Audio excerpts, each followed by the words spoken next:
In 1513, an Ottoman admiral sat down and drew a map. Nothing unusual about that. Map-making was serious business back then. Kingdoms and empires lived or died by what they knew about the world's coastlines. But there's something about this particular map, something that's kept historians, cartographers, and conspiracy theorists arguing with each other for over 70 years. Because according to some researchers, this map shows the coastline of Antarctica, not the ice, the actual land underneath. The rock and mountains that no human being could have seen with their own eyes until the 20th century, when we finally had the technology to bounce radar waves through thousands of feet of solid ice.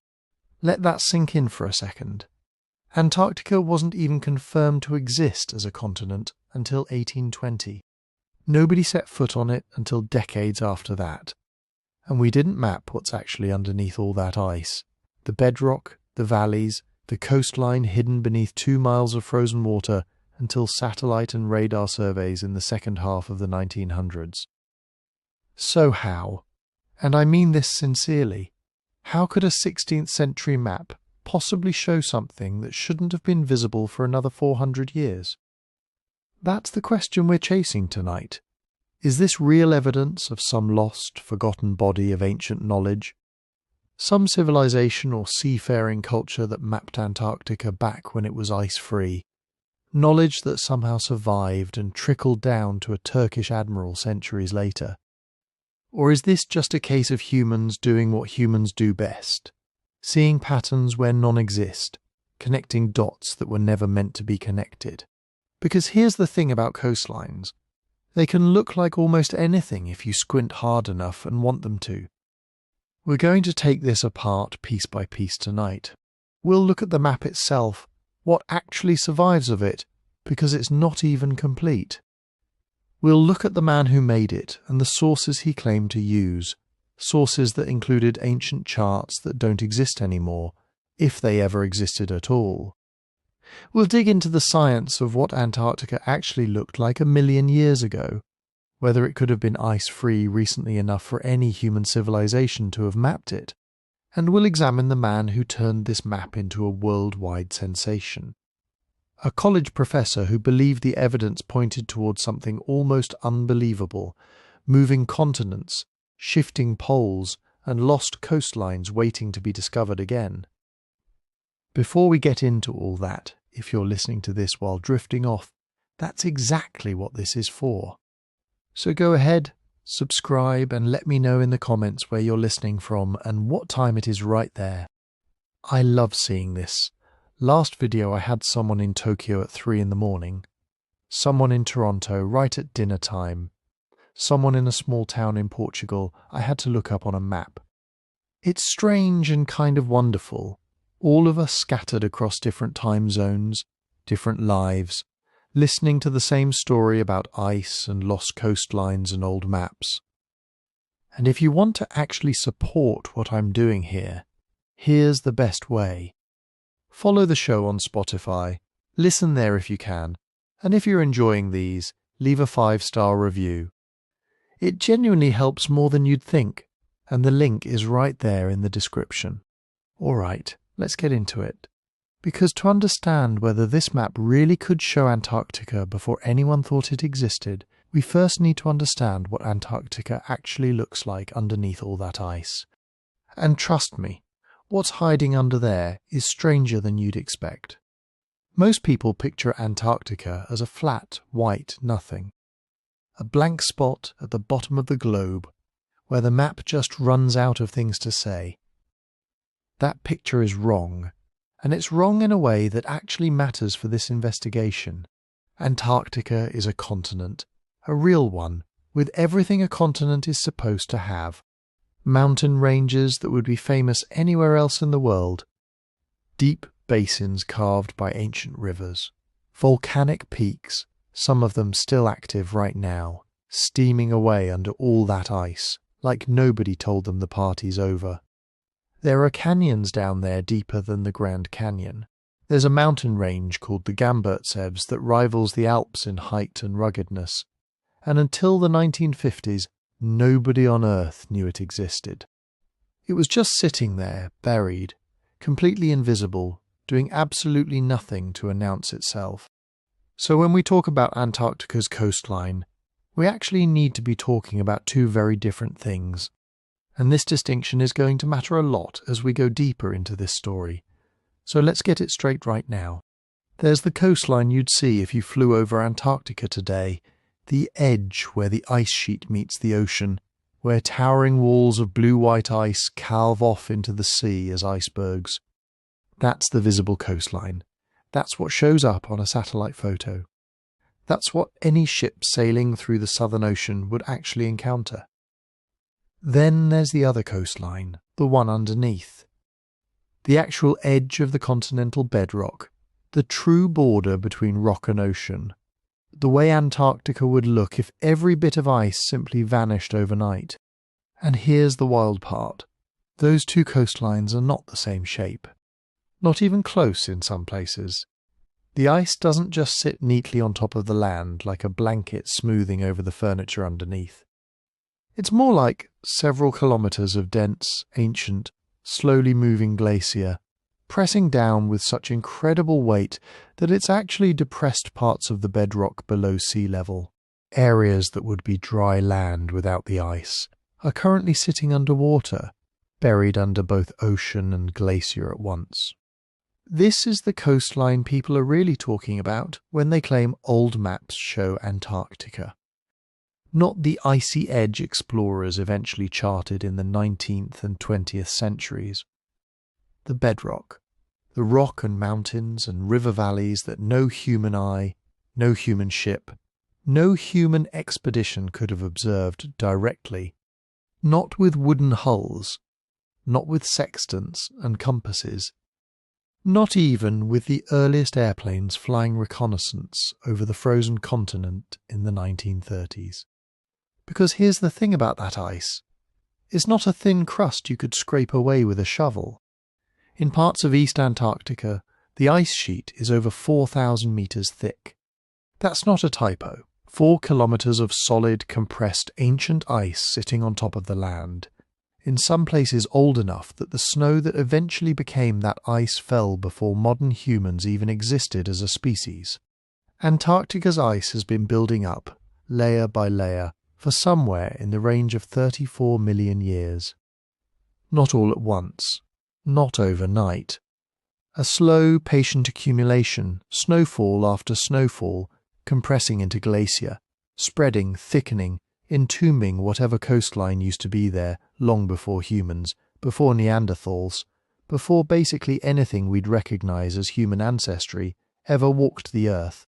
So when somebody claims an old map shows the coastline underneath that ice, they're not claiming something small. They're claiming a level of geographic knowledge that would be almost impossible to explain through any known method of ancient exploration. We're not talking about a map maker guessing well at a coastline hidden by fog or clouds. We're talking about a coastline that has been continuously covered by kilometres of ice for millions of years, long before anything resembling human civilization existed to observe it in the first place. That's why this claim, if true, would be genuinely extraordinary. Not extraordinary in the sense of interesting or cool, though it would definitely be that too. Extraordinary in the sense that it would force us to rewrite huge chunks of what we think we know about ancient exploration, ancient technology, and quite possibly the timeline of human civilization itself. Because right now our entire understanding of Antarctica's geography, the actual bedrock, the mountains, the basins, comes from radar surveys and ice-penetrating instruments developed in the second half of the 20th century. Airplanes and satellites bouncing radio waves through the ice, measuring how long it takes for the signal to bounce back, building a picture of the hidden landscape one data point at a time. This technology didn't exist before World War II. It barely existed in any usable form before the 1950s and 60s. So, if a 1513 map somehow lines up with that data, we have a genuine mystery on our hands. But, and this is important, we need to separate two very different questions before we go any further. The first question is purely visual. Does the coastline drawn on this old map actually resemble the bedrock coastline of Antarctica when you look at them side by side? That's a question of pattern matching, of shapes and curves and how convincing the resemblance really is. The second question is entirely different, and honestly, it's the harder one. Even if the shapes do resemble each other, could anyone possibly have seen that coastline to draw it in the first place? Because a resemblance alone doesn't prove ancient knowledge. Coastlines can look similar by pure chance. The human brain is remarkably good at finding patterns, even patterns that were never actually there to begin with. So we need actual evidence that Antarctica could have been ice-free recently enough for someone to have observed and recorded its coastline, and then somehow passed that knowledge down through generations, through cultures, eventually ending up in the hands of an Ottoman admiral in the 1500s. That's an enormous chain of events, each link of which needs to hold up under scrutiny. This gives us our standard for the rest of this investigation.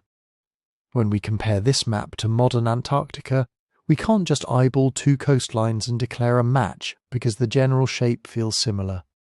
We need to ask harder questions. How closely does the match actually hold when you look at specific bays, specific mountain ranges, specific features?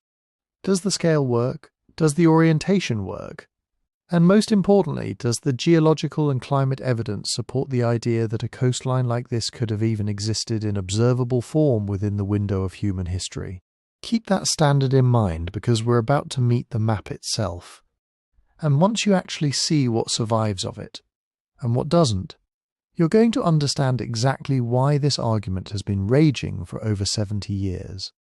The map itself belongs to a man named Ahmed Muhyiddin Piri. History remembers him by the name Piri Reis. Reis was an Ottoman title, something like captain or admiral, and Piri was much more than a guy who sat in a library drawing coastlines from imagination. He was a sailor, a navigator, a military commander. A man who spent years moving through the most strategically important waters on Earth at exactly the moment the known world was getting much, much bigger. This was the early 1500s, the age when European kingdoms were throwing ships into the Atlantic and hoping they came back with spices, gold, new trade routes, or ideally entire continents they could claim before their rivals did. Portugal was pushing down the coast of Africa and around the Cape of Good Hope into the Indian Ocean. Spain had backed Columbus across the Atlantic, and Columbus had returned with news that there was land out there. Not Asia, though it took Europeans a while to fully accept that. Something else, vast territories, unfamiliar peoples, coastlines that seemed to keep going forever. And the Ottoman Empire was watching all of it. This matters because the Ottoman world was not isolated from European exploration. Far from it. Istanbul sat at the centre of trade, diplomacy, warfare, espionage, pilgrimage, and information moving between the Mediterranean, the Black Sea, North Africa, the Middle East, and beyond. Ships changed hands. Prisoners were captured. Charts were seized. Sailors talked. Merchants carried rumours and practical knowledge from port to port. A map did not need to be made by the person who first saw a coast in order to preserve what that person had seen. Piri Reis lived inside that world. He was born sometime around the late 1460s, probably in Gallipoli, an important Ottoman naval base. He went to sea with his uncle, the famous corsair and later Ottoman Admiral Kemal Reis. And when we say corsair, don't picture a movie pirate with a parrot and a treasure chest. These were armed sailors operating in the violent, crowded, high-stakes waters of the Mediterranean. They raided enemy ships, fought naval battles, captured cargo, took prisoners, and gathered something almost as valuable as gold, intelligence. A captured ship could contain cannons, silk, spices, letters, experienced crewmen, and sometimes maps, charts of coastlines, port-o-land maps showing harbours and sailing routes. Notes from pilots who had crossed waters other people had never seen. In a world before satellite imagery, before GPS, before even reliable longitude, that kind of information could decide whether a fleet found a safe harbour or smashed itself to pieces on an unseen reef. So when Piri Reis made a world map in 1513, he was not working in a vacuum. He was working at a moment when geographical knowledge was moving faster than ever before.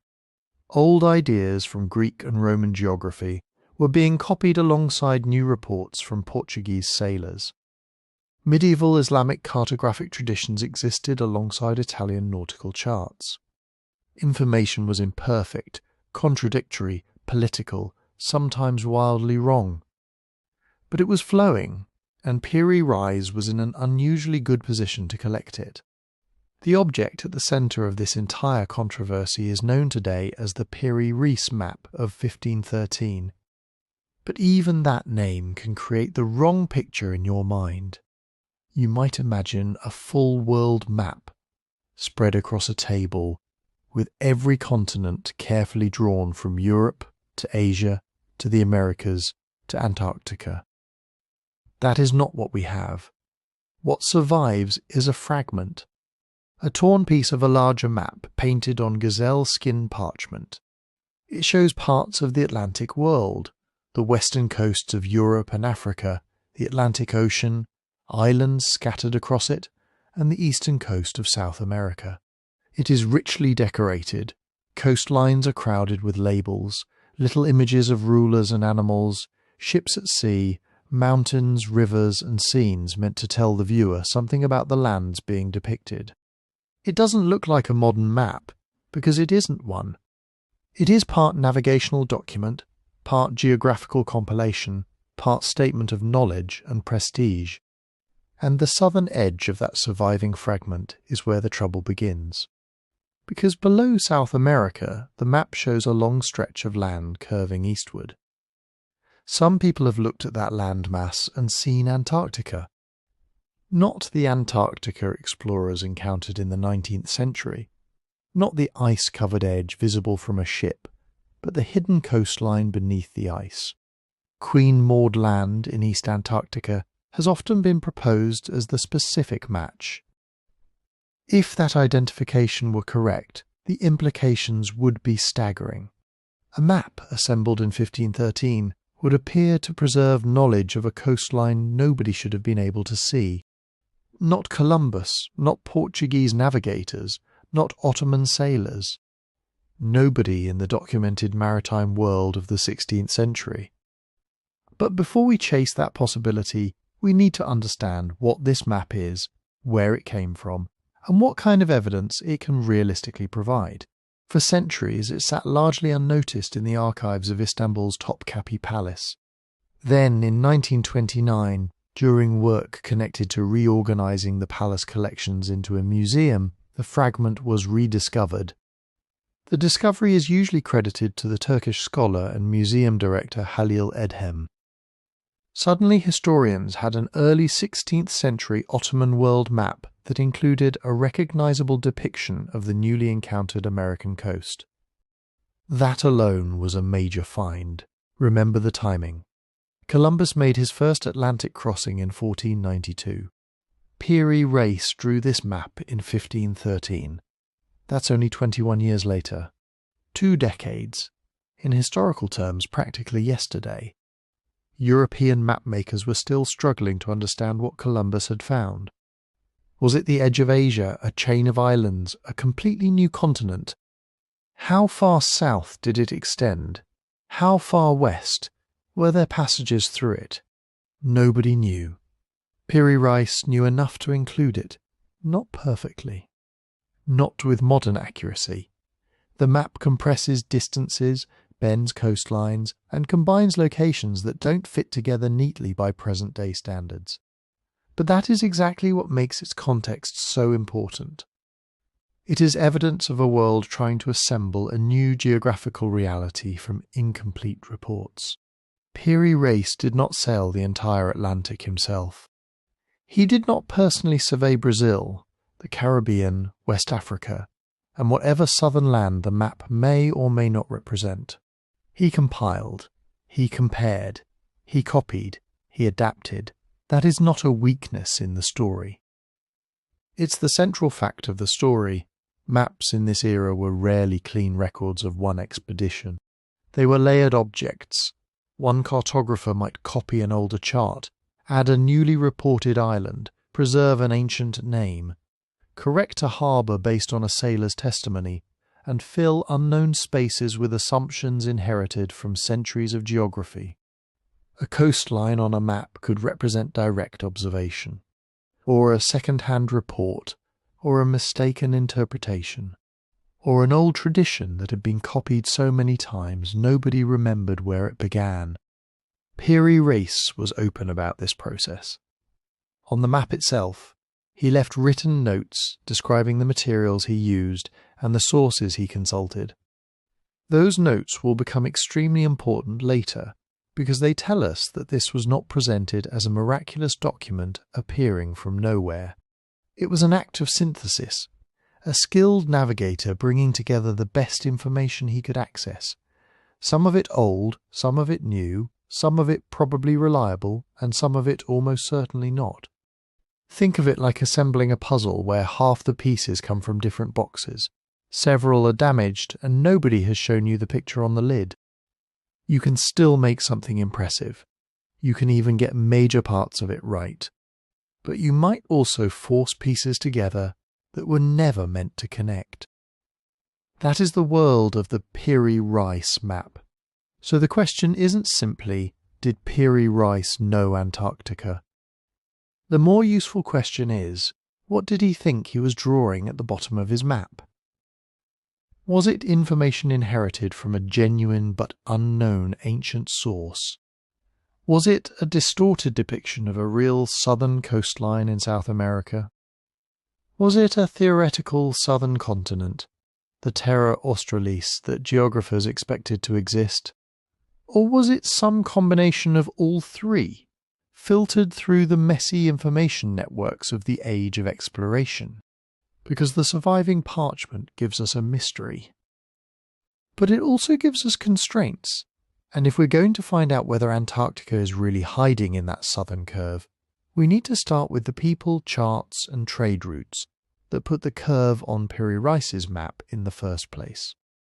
Start with the most important correction to the mystery. In 1513, a map did not need a secret expedition behind every surprising detail.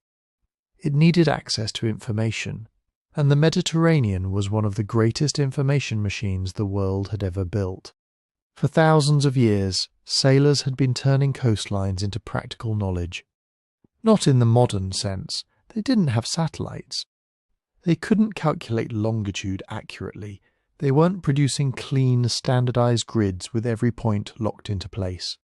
But they knew where the dangerous shoals were. They knew which harbour offered fresh water, which winds could push a ship onto a hostile coast, which islands appeared over the horizon after 3 days of sailing west. That knowledge had value, sometimes enormous value. And because it had value, people recorded it, traded it, stole it, copied it, and guarded it. One major tradition was the Portolan chart. Portolan charts emerged around the Mediterranean in the late medieval period, especially in Italian and Catalan maritime centres. They were working maps for sailors. Coastlines were often drawn with startling precision compared with older world maps, because they were built from accumulated experience. Pilot after pilot, voyage after voyage, harbour after harbour. Their most recognisable feature is the web of lines radiating across the sea. These were rum lines intended to help navigators plot directions between ports using compass bearings. They weren't maps of the whole world in the modern sense.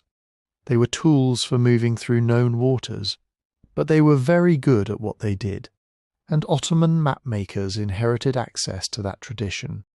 The Ottoman Empire fought Italian city-states, traded with them, hired sailors from them, captured ships from them, and ruled many of the same coastlines they had mapped. Venice, Genoa, Rhodes, Alexandria, Constantinople, the Black Sea, the Aegean, the Levant, North Africa. This was not a world divided into sealed cultural boxes. It was a crowded maritime system where rivals constantly exchanged knowledge, whether they wanted to or not. Then there was Islamic geography. For centuries before Piri Reis, scholars working in Arabic, Persian and Turkish had been collecting geographical knowledge on an immense scale. They translated and preserved parts of the ancient Greek geographical tradition. They compiled reports from merchants travelling through Africa, Central Asia, India, and the Indian Ocean. They described climates, cities, rivers, trade routes, peoples, and distances. Some maps were more symbolic than practical. Others were based on coordinates inherited from Ptolemy, the ancient geographer whose work became influential again in both Islamic and European scholarship. This tradition mattered because it taught cartographers to think globally, not just where is the next safe anchorage, but how do continents fit together? How wide is the ocean? Where should the southern lands be? What lies beyond the known limits of travel? And then, in Piri Reis's lifetime, this older world of Mediterranean navigation collided with a flood of Atlantic discoveries. Portuguese sailors were charting West Africa, rounding the Cape, entering the Indian Ocean, and reporting on coastlines nobody in the Mediterranean had previously mapped in detail. Spanish voyages were returning from the West with stories, captives, plants, gold, and increasingly confusing information about lands that did not fit old geography. Every voyage created new data. Every voyage also created rumours. Some reports were accurate, some were exaggerated, some were misunderstood by the people who copied them. But the volume of information was exploding. Think of it like this. Piri Reis was trying to build a map during an age when the world's coastline was being revealed in fragments. A Portuguese pilot sees one stretch of shore. A Spanish captain sees another.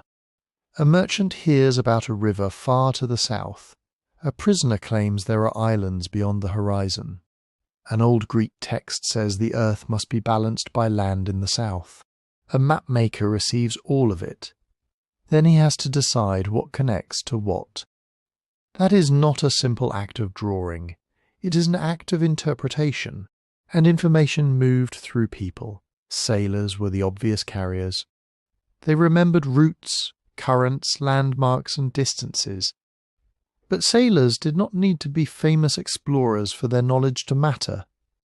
A pilot who crossed the Atlantic once might know more about a coastline than a scholar who had spent his life reading ancient books. Merchants carried practical reports from distant ports. Diplomats collected intelligence because geography was power. Prisoners could be questioned. Captured navigators could be forced or persuaded to share what they knew. And captured ships might carry charts, logbooks, route instructions, letters or maps copied from even older maps. Piri Reis knew this world firsthand. He had served alongside Kemal Reis in campaigns that brought Ottoman forces into direct conflict with Venice, Spain, Portugal's allies, and other maritime powers. In that environment, a chart was not simply a work of art. It could reveal where an enemy fleet could resupply, which islands were defended, where a landing might be possible, or how to reach a trade route without being intercepted. So when people ask how an Ottoman admiral could have known anything about the Atlantic, the answer is because the Atlantic did not stay in the Atlantic. Its information entered the Mediterranean through ships, documents, sailors, and imperial competition. The map itself tells us this was Piri Reis's method. In notes written directly on the parchment, he stated that he had assembled the map from numerous earlier sources. The exact wording and interpretation of those notes will matter later. But the broad point is not controversial. Piri Reis did not claim to have personally explored every land he drew. He described a compilation, he referred to old maps, more recent maps, and a map associated with Columbus. He was telling the viewer, in effect, this image is built from gathered knowledge that matters because compilation can produce maps that are both impressive and deeply strange. Imagine combining a highly detailed port-o-land chart of the Mediterranean with a rough sketch from an Atlantic voyage, then adding place names copied from a centuries-old geographical text. One source might use compass directions, another might use estimated distances sailed.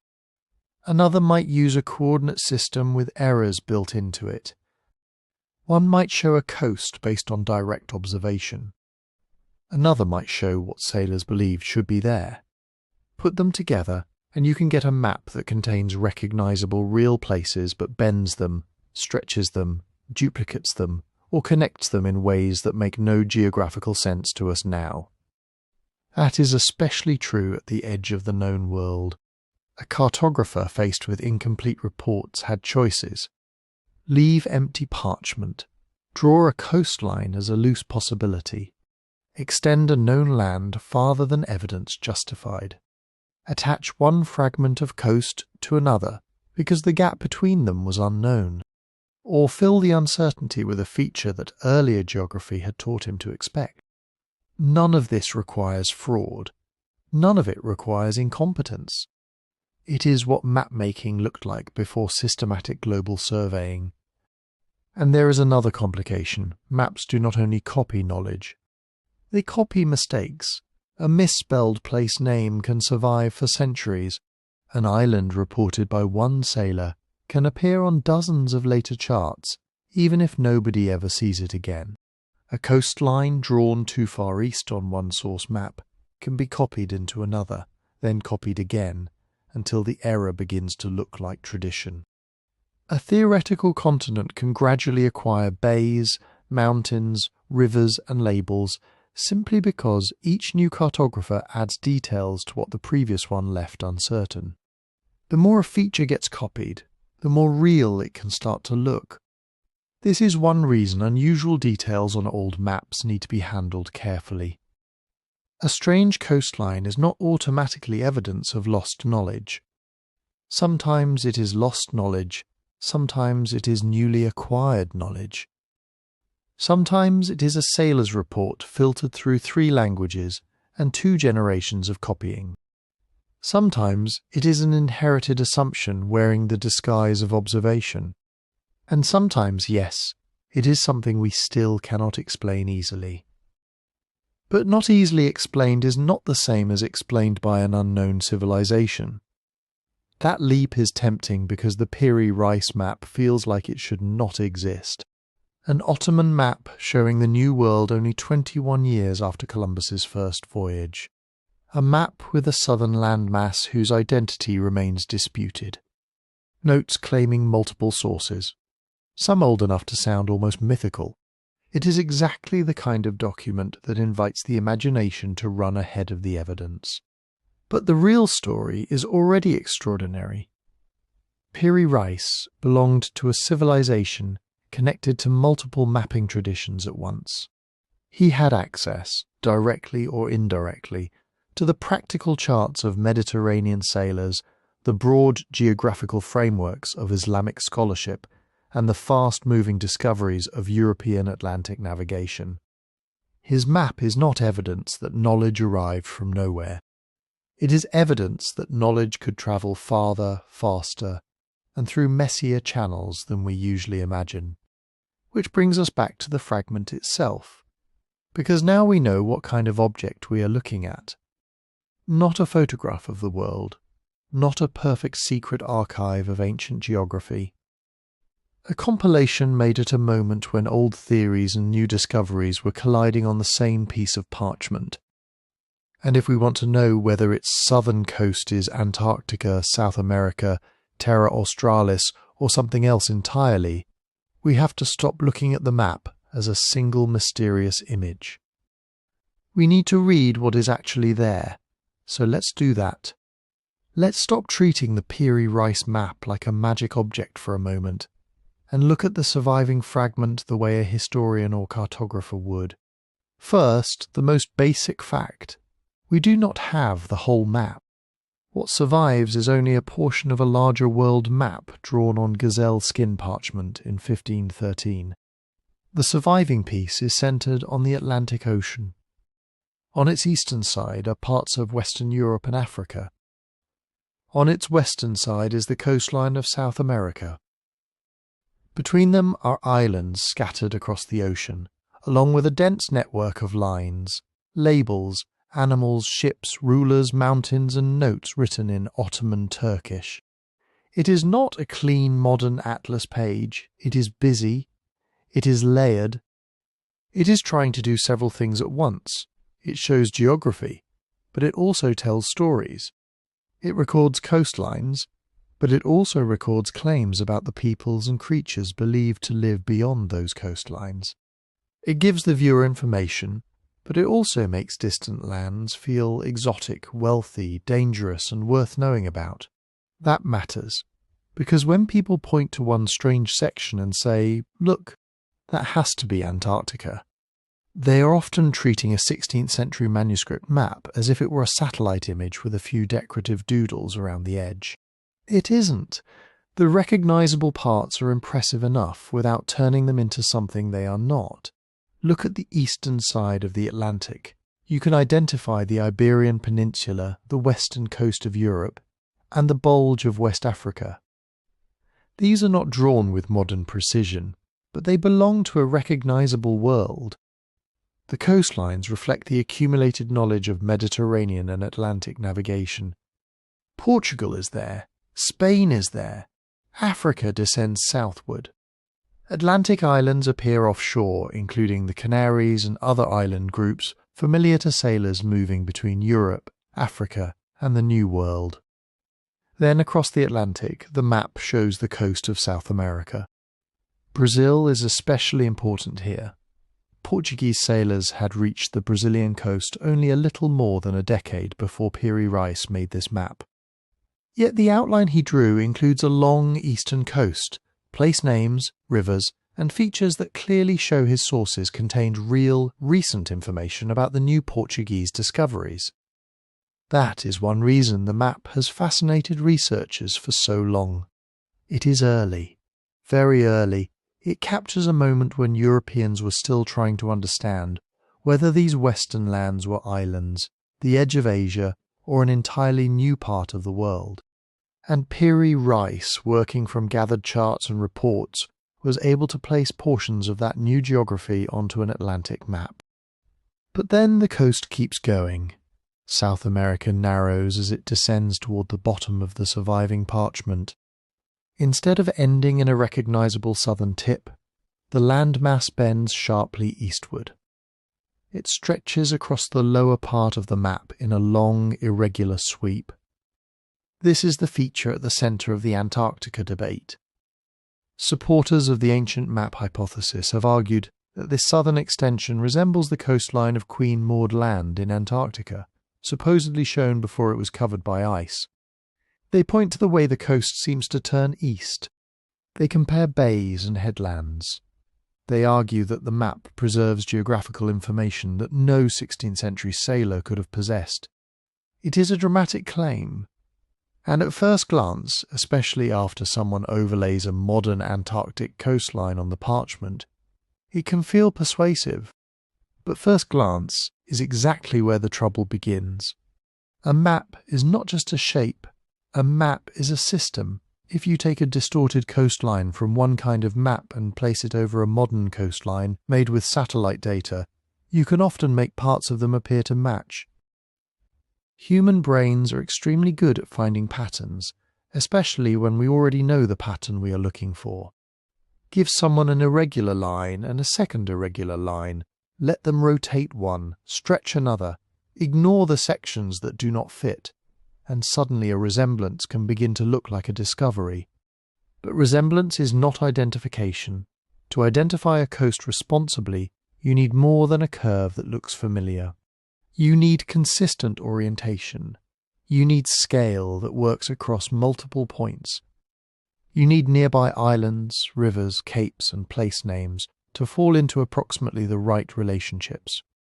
You need the map's internal geography to support the proposed match, not just one selected section of its outline. And on the Piri Reis fragment, those conditions are difficult to satisfy. The map does not use a single modern projection. It does not lay the Earth out on a uniform grid. Its scale changes from one region to another. Distances are not consistent. Directions can drift. Features that may have been copied from separate source maps do not always join smoothly. South America itself is enlarged and oddly oriented compared with a modern map. Africa is not where modern longitude and latitude would place it. Some islands appear too large, too small, too close together, or in positions inherited from earlier charts. This is not a flaw unique to Piri Reis. It is what happens when a cartographer assembles information from different navigational traditions, different voyages, different assumptions, and different levels of accuracy. Imagine cutting out several maps made by different people at different times. One was drawn by a sailor estimating distance from days at sea. Another was copied from a port-o-land chart designed for compass navigation. Another came from a report of a voyage along a partly explored coast. Now try to attach all of them to one another without a reliable global coordinate system. Something has to bend. On the Piri Reis map, many things bend. That means the southern land cannot be evaluated simply by tracing its outer edge. The question is not, can somebody make this look a little like Antarctica? The question is, does the entire feature behave like Antarctica within the logic of the map? And there are reasons for caution even before we get to the geography. The southern region is covered with labels and illustrations. There are mountains, there are animals, there are human figures. There are notes describing lands and inhabitants, but illustrations on old maps are not field reports in the modern sense. A mapmaker might place an elephant, a camel, a bird, or a strange creature to indicate a broad region, a rumour, a trade good, or simply an inherited convention. Mountains may represent real ranges, but they may also be visual symbols for a distant interior. A painted ruler might mean political authority, legend, wealth, or nothing more precise than, "This is a land with people in it." Even labels have to be handled carefully. A label can be copied incorrectly. It can be placed far from the feature it describes because space is limited. It can preserve a name from an older source whose geography Piri Reis did not fully accept or fully understand. And translation adds another layer. Ottoman Turkish notes have been transcribed, translated, and interpreted by different scholars, sometimes with different conclusions about what a phrase refers to. So when someone says, "The map shows mountains in Antarctica," or "The map shows animals in Antarctica," the immediate response should be, does it? Or does it show a southern landmass decorated according to 16th century cartographic habits? Those are not the same claim.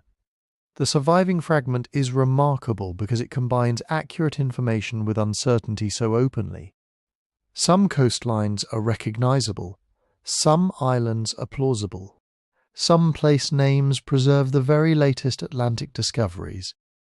Then, moving farther south and farther into the unknown, the geography becomes harder to interpret. The coast extends, the scale shifts, the labels become more difficult. The parchment reaches its edge before the question is resolved. And that last point may be the most important of all. The land at the bottom is not necessarily a complete continent. It may be part of a coastline continuing beyond the surviving fragment. It may be South America drawn too far east. It may reflect a hypothetical southern land. It may combine multiple inherited ideas into one feature. The missing part of the original map could have clarified the picture, or it could have made it stranger. We simply do not know. What we do know is that the map gives us no license to skip the hard work. A visual match by itself is weak evidence. Old maps can look startlingly modern in one corner and deeply confused in another. That is not because their makers were foolish. It is because they were working at the edge of knowledge, trying to turn fragments of experience into a picture of the world. And Piri Reis left us an especially important clue about where those fragments came from. He wrote notes directly onto the map, notes that named sources, described discoveries, and explained how this extraordinary compilation had been assembled. And those notes are the closest thing we have to a source guide written by Piri Reis himself. They are not modern citations. He does not give us a neat bibliography with titles, dates, publishers, and shelf numbers. 16th century cartographers did not work that way. But in the margins of the map, Piri Reis explains that he compiled it from a collection of earlier charts and world maps. In one famous inscription he says, the work was assembled from around 20 maps and mappe mundi. That phrase matters, because it tells us immediately that the Piri Reis map was not presented as the result of one extraordinary voyage, or one secret archive, or one ancient master map, passed down intact through the centuries. It was a compilation, a carefully assembled patchwork of geographical knowledge from different sources, and that fits exactly with what we see on the parchment. Different coastlines behave differently. Some areas are relatively strong. Others drift. Islands cluster in odd ways. Names and legends come from different traditions. The map is not one unified survey of the earth. It is a meeting point. Portuguese navigation, Mediterranean chart making, Arabic geographical knowledge, travel reports, inherited world maps, and stories from across the Atlantic, all pressed together onto one piece of gazelle skin. Piri Reis also specifically mentions Portuguese charts. That should not be surprising. By 1513, Portuguese sailors had become some of the most active explorers and map-makers on Earth. They had travelled down the African coast, around the Cape of Good Hope, into the Indian Ocean, and across the Atlantic to Brazil. Their charts contained fresh coastal information acquired through dangerous, expensive, state-sponsored voyages. If Piri Reis wanted to map the newly encountered coast of South America, Portuguese material was exactly the kind of source he would need. And that helps explain why parts of Brazil on the map look so impressive for their time. The information did not need to come from a civilization that had somehow surveyed Antarctica before the ice. It could come from sailors who had recently been there, measuring courses, estimating distances, recording bays, rivers, capes and anchorages, as they moved along a coastline nobody in the Mediterranean had known a generation earlier. But the most famous source claim involves Christopher Columbus. Piri Reis wrote that he had used a map associated with Columbus, a chart of the western lands. In another note, he tells a story about a Spanish captive who had sailed with Columbus and who described Columbus's voyages and maps. According to the account, this captive eventually came into Ottoman hands after a naval encounter, and Piri Reis learned from him. Now, this is where the story becomes complicated. No authentic map drawn by Columbus survives. We know Columbus used charts, carried geographical ideas shaped by his time, and believed he could reach Asia by sailing west. But the specific Columbian chart Piri Reis referred to has never been found. That means we cannot compare it directly to the surviving 1513 fragment. We cannot say exactly what it showed, how accurate it was, or how much of Piri Reis's Western geography came from it. Still, the claim itself is historically important. It suggests that information from the earliest Spanish voyages may have moved through captivity, trade, piracy, diplomacy, and naval intelligence. The 16th century was not a world where knowledge stayed politely inside national borders. Maps were power. They showed routes to spices, gold, ports, rival territories, and new lands. Governments tried to protect them. Sailors carried them. Captains stole them. Prisoners talked. Copies circulated. Details leaked. A chart did not have to be public to travel. So when Piri Reis says he used Portuguese charts and a map connected to Columbus, he is giving us a plausible picture of how an Ottoman admiral could know so much about Atlantic discoveries so soon after they happened. But then comes the phrase that has helped launch 1,000 ancient civilization claims. Piri Reis also refers to older maps, sometimes translated as maps from the time of Alexander the Great or ancient world maps, now called Mappe Mundi. And that sounds explosive. If he had access to maps from the age of Alexander, then maybe those maps preserved knowledge from the ancient Greeks. Maybe the Greeks inherited it from Egypt. Maybe Egypt inherited it from something older still. And before long, we are being asked to imagine lost surveyors mapping Antarctica thousands of years before modern science. But slow down. The inscription does not prove that Piri Reis possessed an original map drawn in the 4th century BCE. It does not prove that ancient Greek cartographers knew the exact shape of Antarctica. And it certainly does not prove that an ice-free Antarctic coastline had been charted by a lost civilization. The problem begins with language. Old Ottoman Turkish can be difficult to read. Manuscripts can be damaged. Words can have more than one possible meaning. A translator may render a phrase as maps from the time of Alexander, while another may emphasize that Piri Reis is referring to a cartographic tradition associated with Alexander, ancient authorities, or old world maps copied and recopied over centuries. Those are not identical claims, and even if some source really did descend from ancient Greek geography, that would still not mean it preserved accurate coastlines from deep prehistory. Ancient geographical texts and maps often survived through repeated copying.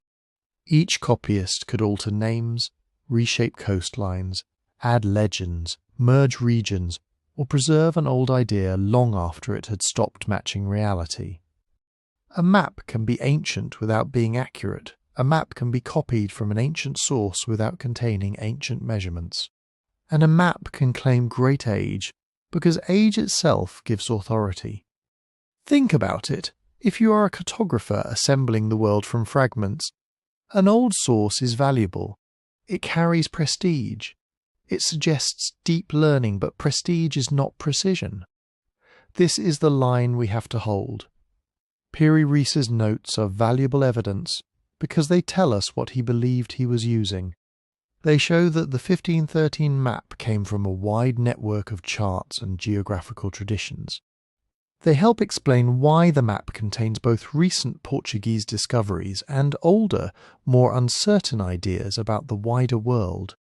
But source claims do not automatically validate every feature on the parchment.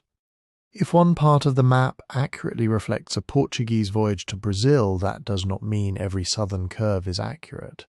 If Piri Reis used an old world map, that does not mean the old map had hidden knowledge of Antarctica.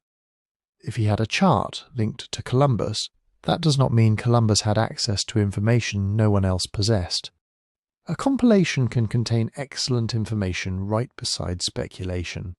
And that is exactly what makes the southern coast so difficult. To understand it, we have to ask a more specific question. When Piri Reis drew that land bending east at the bottom of the map, what known coastline was he most likely trying to show? The conventional answer is both simpler and more interesting than the Antarctica theory. That disputed southern land is most likely not Antarctica at all. It is probably South America, or more precisely, a distorted, overextended attempt to continue the South American coast beyond the limits of reliable Portuguese knowledge. Look at what the map gets right first. The recognizable part begins along the northeastern shoulder of South America. The coast of Brazil is there, with place names and features that broadly fit the new Portuguese discoveries. It is not accurate in the way a satellite map is accurate. Nothing from 1513 could be, but it has the basic logic of a real coast encountered by sailors moving southward along the Atlantic. Capes appear, rivers appear, names accumulate. The coastline generally follows the direction explorers had reported. That matters because Brazil was not a rumour by 1513. Portuguese ships had reached it. They had sailed along substantial stretches of its coast. They had begun turning first-hand experience into charts. But then the problem begins. South America has one of the most deceptive shapes on Earth when you are trying to draw it from fragmentary coastal reports. Brazil pushes dramatically eastward into the Atlantic. Its northeastern coast bulges toward Africa. Then the continent swings back west as you move south. From the deck of a ship following one segment at a time, that shape is not obvious. You are not seeing a continent, you are seeing beaches, headlands, river mouths, currents, changing winds, and the uncertain position of the sun. And every location depends on calculations that were difficult to make at sea. Latitude, north and south, could be estimated with reasonable skill by observing the stars or the height of the sun. Longitude, east and west, was the nightmare. Sailors had no accurate marine clocks. They estimated distance from speed, direction, currents, and time. A small error repeated over days or weeks could shift an entire coastline hundreds of miles. Now imagine trying to combine reports from several voyages. One captain says a cape lies here, another places it farther east. A third thinks he found an island. A fourth has sailed farther south, but cannot tell whether the coast continues southwest, south, or southeast. The cartographer receives all of this information, perhaps copied through several earlier maps, perhaps mixed with old geographical assumptions, and has to make it form one continuous shore. That is the world Piri Reis was working in. Early maps of the newly encountered Americas often stretched coastlines, compressed them, doubled them, or turned them in directions we now know were wrong. Cartographers were not necessarily careless. They were trying to solve a gigantic puzzle with pieces from different boxes. Sometimes a coast was drawn twice, because two voyages had described the same land without realizing it. Sometimes an island was placed where there was really a peninsula. Sometimes two separate land masses were joined, because no explorer had yet sailed through the gap between them. And sometimes a coastline kept going simply because the map maker knew it had to go somewhere. That last point is crucial. By 1513, European and Ottoman geographers knew that the Brazilian coast extended far south of the areas most confidently explored. But they did not yet possess the complete outline of South America. The continent's southern tip, Cape Horn, would not be rounded by Europeans until more than a century later. The Strait of Magellan would not be reached until 1520. Tierra del Fuego, Patagonia, the South Atlantic, the Southern Ocean, all of it remained a zone of thin evidence and huge imagination. So what happens when the known Brazilian coast reaches the edge of your information? You continue it, not randomly, not necessarily dishonestly, but cautiously, creatively, and under the influence of the geographical ideas available to you. You may extend the coast southward. You may bend it eastward to fit the shape of your parchment. You may connect it to a southern land expected to exist somewhere beyond the known world. You may preserve an old report that no longer makes sense beside newer information. And on the Piri Reis map, that is exactly the kind of process many historians believe we are seeing. The disputed southern region continues downward from South America. It does not sit apart from Brazil as a clearly separate continent. It behaves like a coastline being carried beyond the point where direct observations were strongest. Its orientation becomes strange. It bends sharply eastward. Features become harder to identify. The names and geographical logic grow less secure. To modern eyes, that eastward curve looks dramatic. Turn the map around, compare the contour to parts of Antarctica, and suddenly it can seem like a hidden southern coast emerging beneath the ice. But resemblance is not the same as identification. Coastlines are complicated. If you rotate, resize, stretch, and selectively compare a rough 16th century drawing, many matches become possible. The question is not whether one curve can be made to resemble another.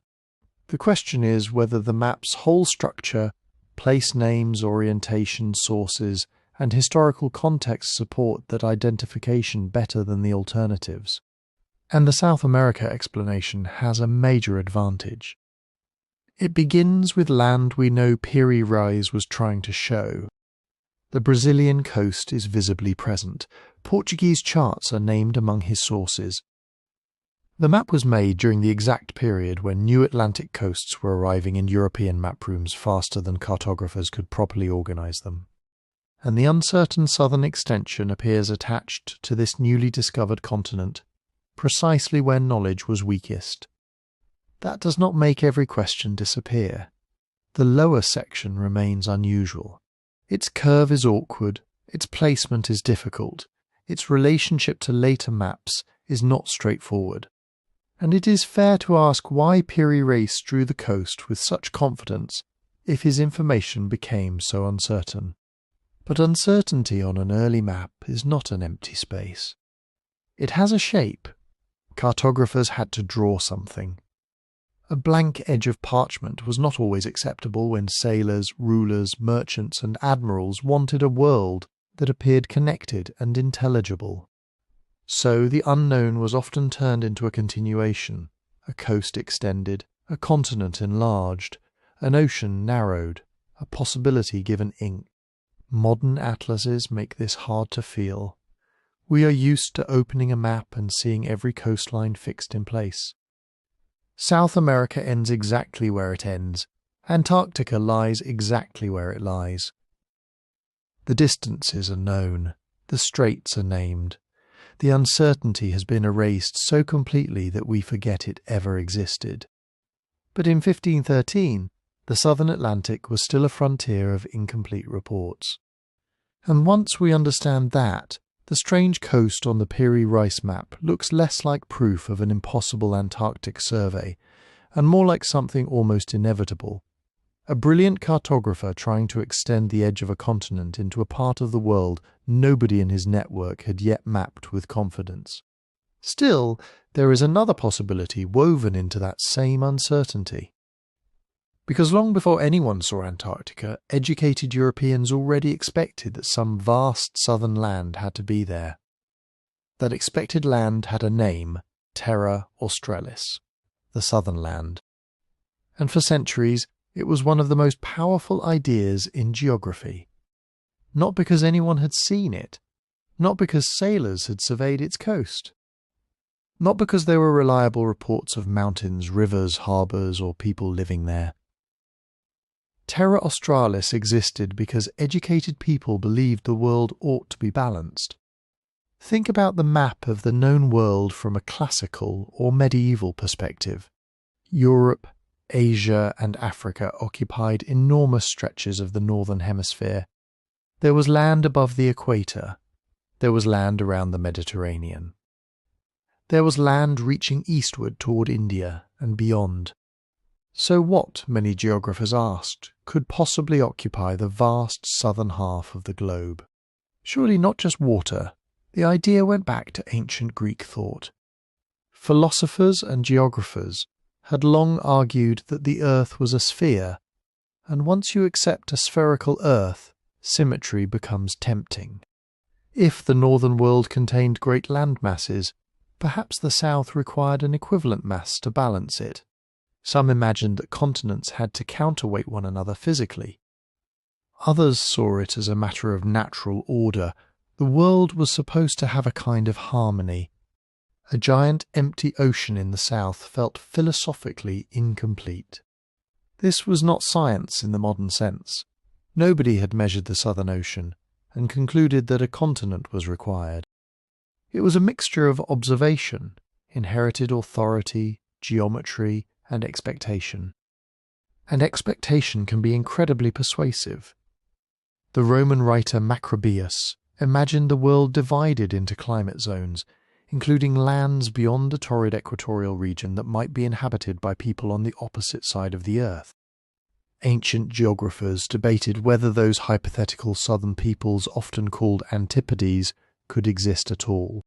Later mapmakers inherited these arguments along with the maps, texts, and assumptions of the classical world. Then came Ptolemy. Claudius Ptolemy, the 2nd century geographer whose work became enormously influential in medieval and Renaissance Europe, pictured parts of the Indian Ocean as enclosed by a great southern landmass. In his geography, Africa extended far to the south and was connected to an unknown eastern continent. He was working from limited reports and ancient traditions. He did not know that ships could eventually sail around the southern tip of Africa into the Indian Ocean. But his maps gave later cartographers a powerful visual model, a huge southern land occupying the lower edge of the world. For more than 1,000 years, that model echoed through geographical thought. Maps changed, new coastlines appeared, old assumptions were challenged. But the southern continent kept surviving. Sometimes it appeared as an enormous ring of land surrounding the bottom of the world. Sometimes it connected to South America, sometimes it connected to New Guinea. Sometimes it formed a barrier around the Indian Ocean. Sometimes it was labelled with words like Terra Australis incognita, the unknown southern land. Notice what that label really means. It does not mean, here is a continent we have mapped. It means, something may be here. That is a completely different claim. A cartographer could draw Terra Australis without possessing a single first-hand observation from its coast. He could inherit it from a classical source. He could copy it from another map. He could add it because a patron expected a complete world. He could use it to connect coastlines that had not yet been explored. He could fill a region that otherwise seemed too empty, too open, too uncertain. And in an age when maps were assembled from fragments, those possibilities overlapped constantly. Imagine you're a mapmaker around 1500. You have reports from Portuguese sailors moving down the coast of Africa. You have new information from the Caribbean and Brazil. You have old Greek geographical texts. You have merchant stories, copied Portolan charts, royal secrets, sailors who disagree about distances and coastlines that vanish beyond the horizon before anyone can determine where they end. You know there is land far south of the equator. You know ships have found parts of South America. You know Africa does not extend endlessly southward, because Portuguese sailors have rounded its tip. But you do not know the full shape of the southern world. So a great southern continent remains plausible, more than plausible. To many geographers, it remains almost necessary. This is why the Terra Australis tradition matters so much when we look at the Piri Reis map. It gives us a historically grounded explanation for why a southern land might appear, bend strangely, or seem to connect with known coasts. The map does not need to preserve a lost Ice Age survey. It does not need to record a civilization that mapped Antarctica before the ice. It can reflect a world in which the southern hemisphere was still partly real geography and partly inherited expectation. That does not mean every southern shape on every old map was imaginary. Some were attempts to portray real land. Some may preserve reports from voyages now poorly documented. Some became more accurate as exploration advanced. But the presence of a large southern land by itself is not extraordinary evidence. It was standard geographical furniture, the same way medieval maps might include distant islands from rumour, or mountains copied from ancient texts. Terra Australis could remain on a chart because removing it required more confidence than keeping it. Cartographers were often conservative.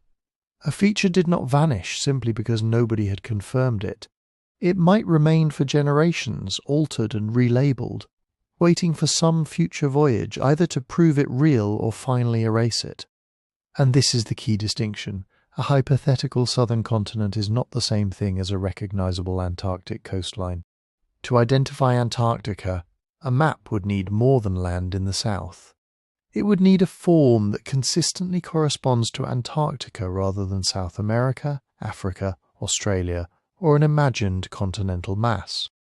It would need the right relationships to surrounding oceans and other continents. Ideally, it would show details that could not reasonably come from geographical theory, guesswork, or distorted reports of known coasts. A vague southern curve does not meet that standard.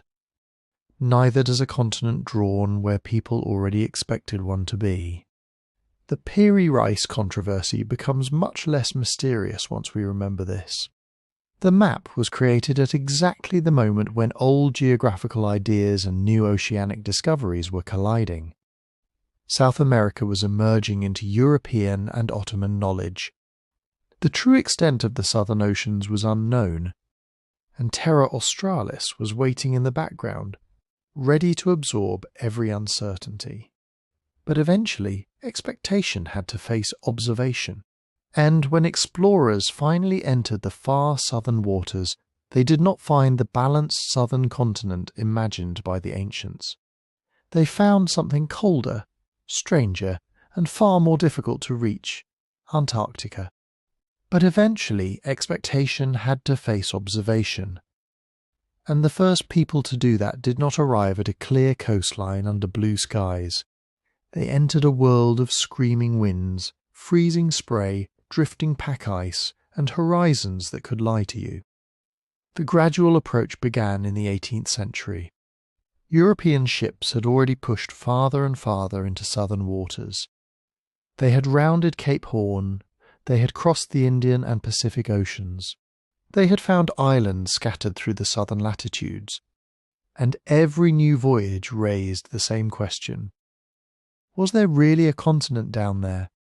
In 1773, Captain James Cook became the first recorded navigator to cross the Antarctic Circle.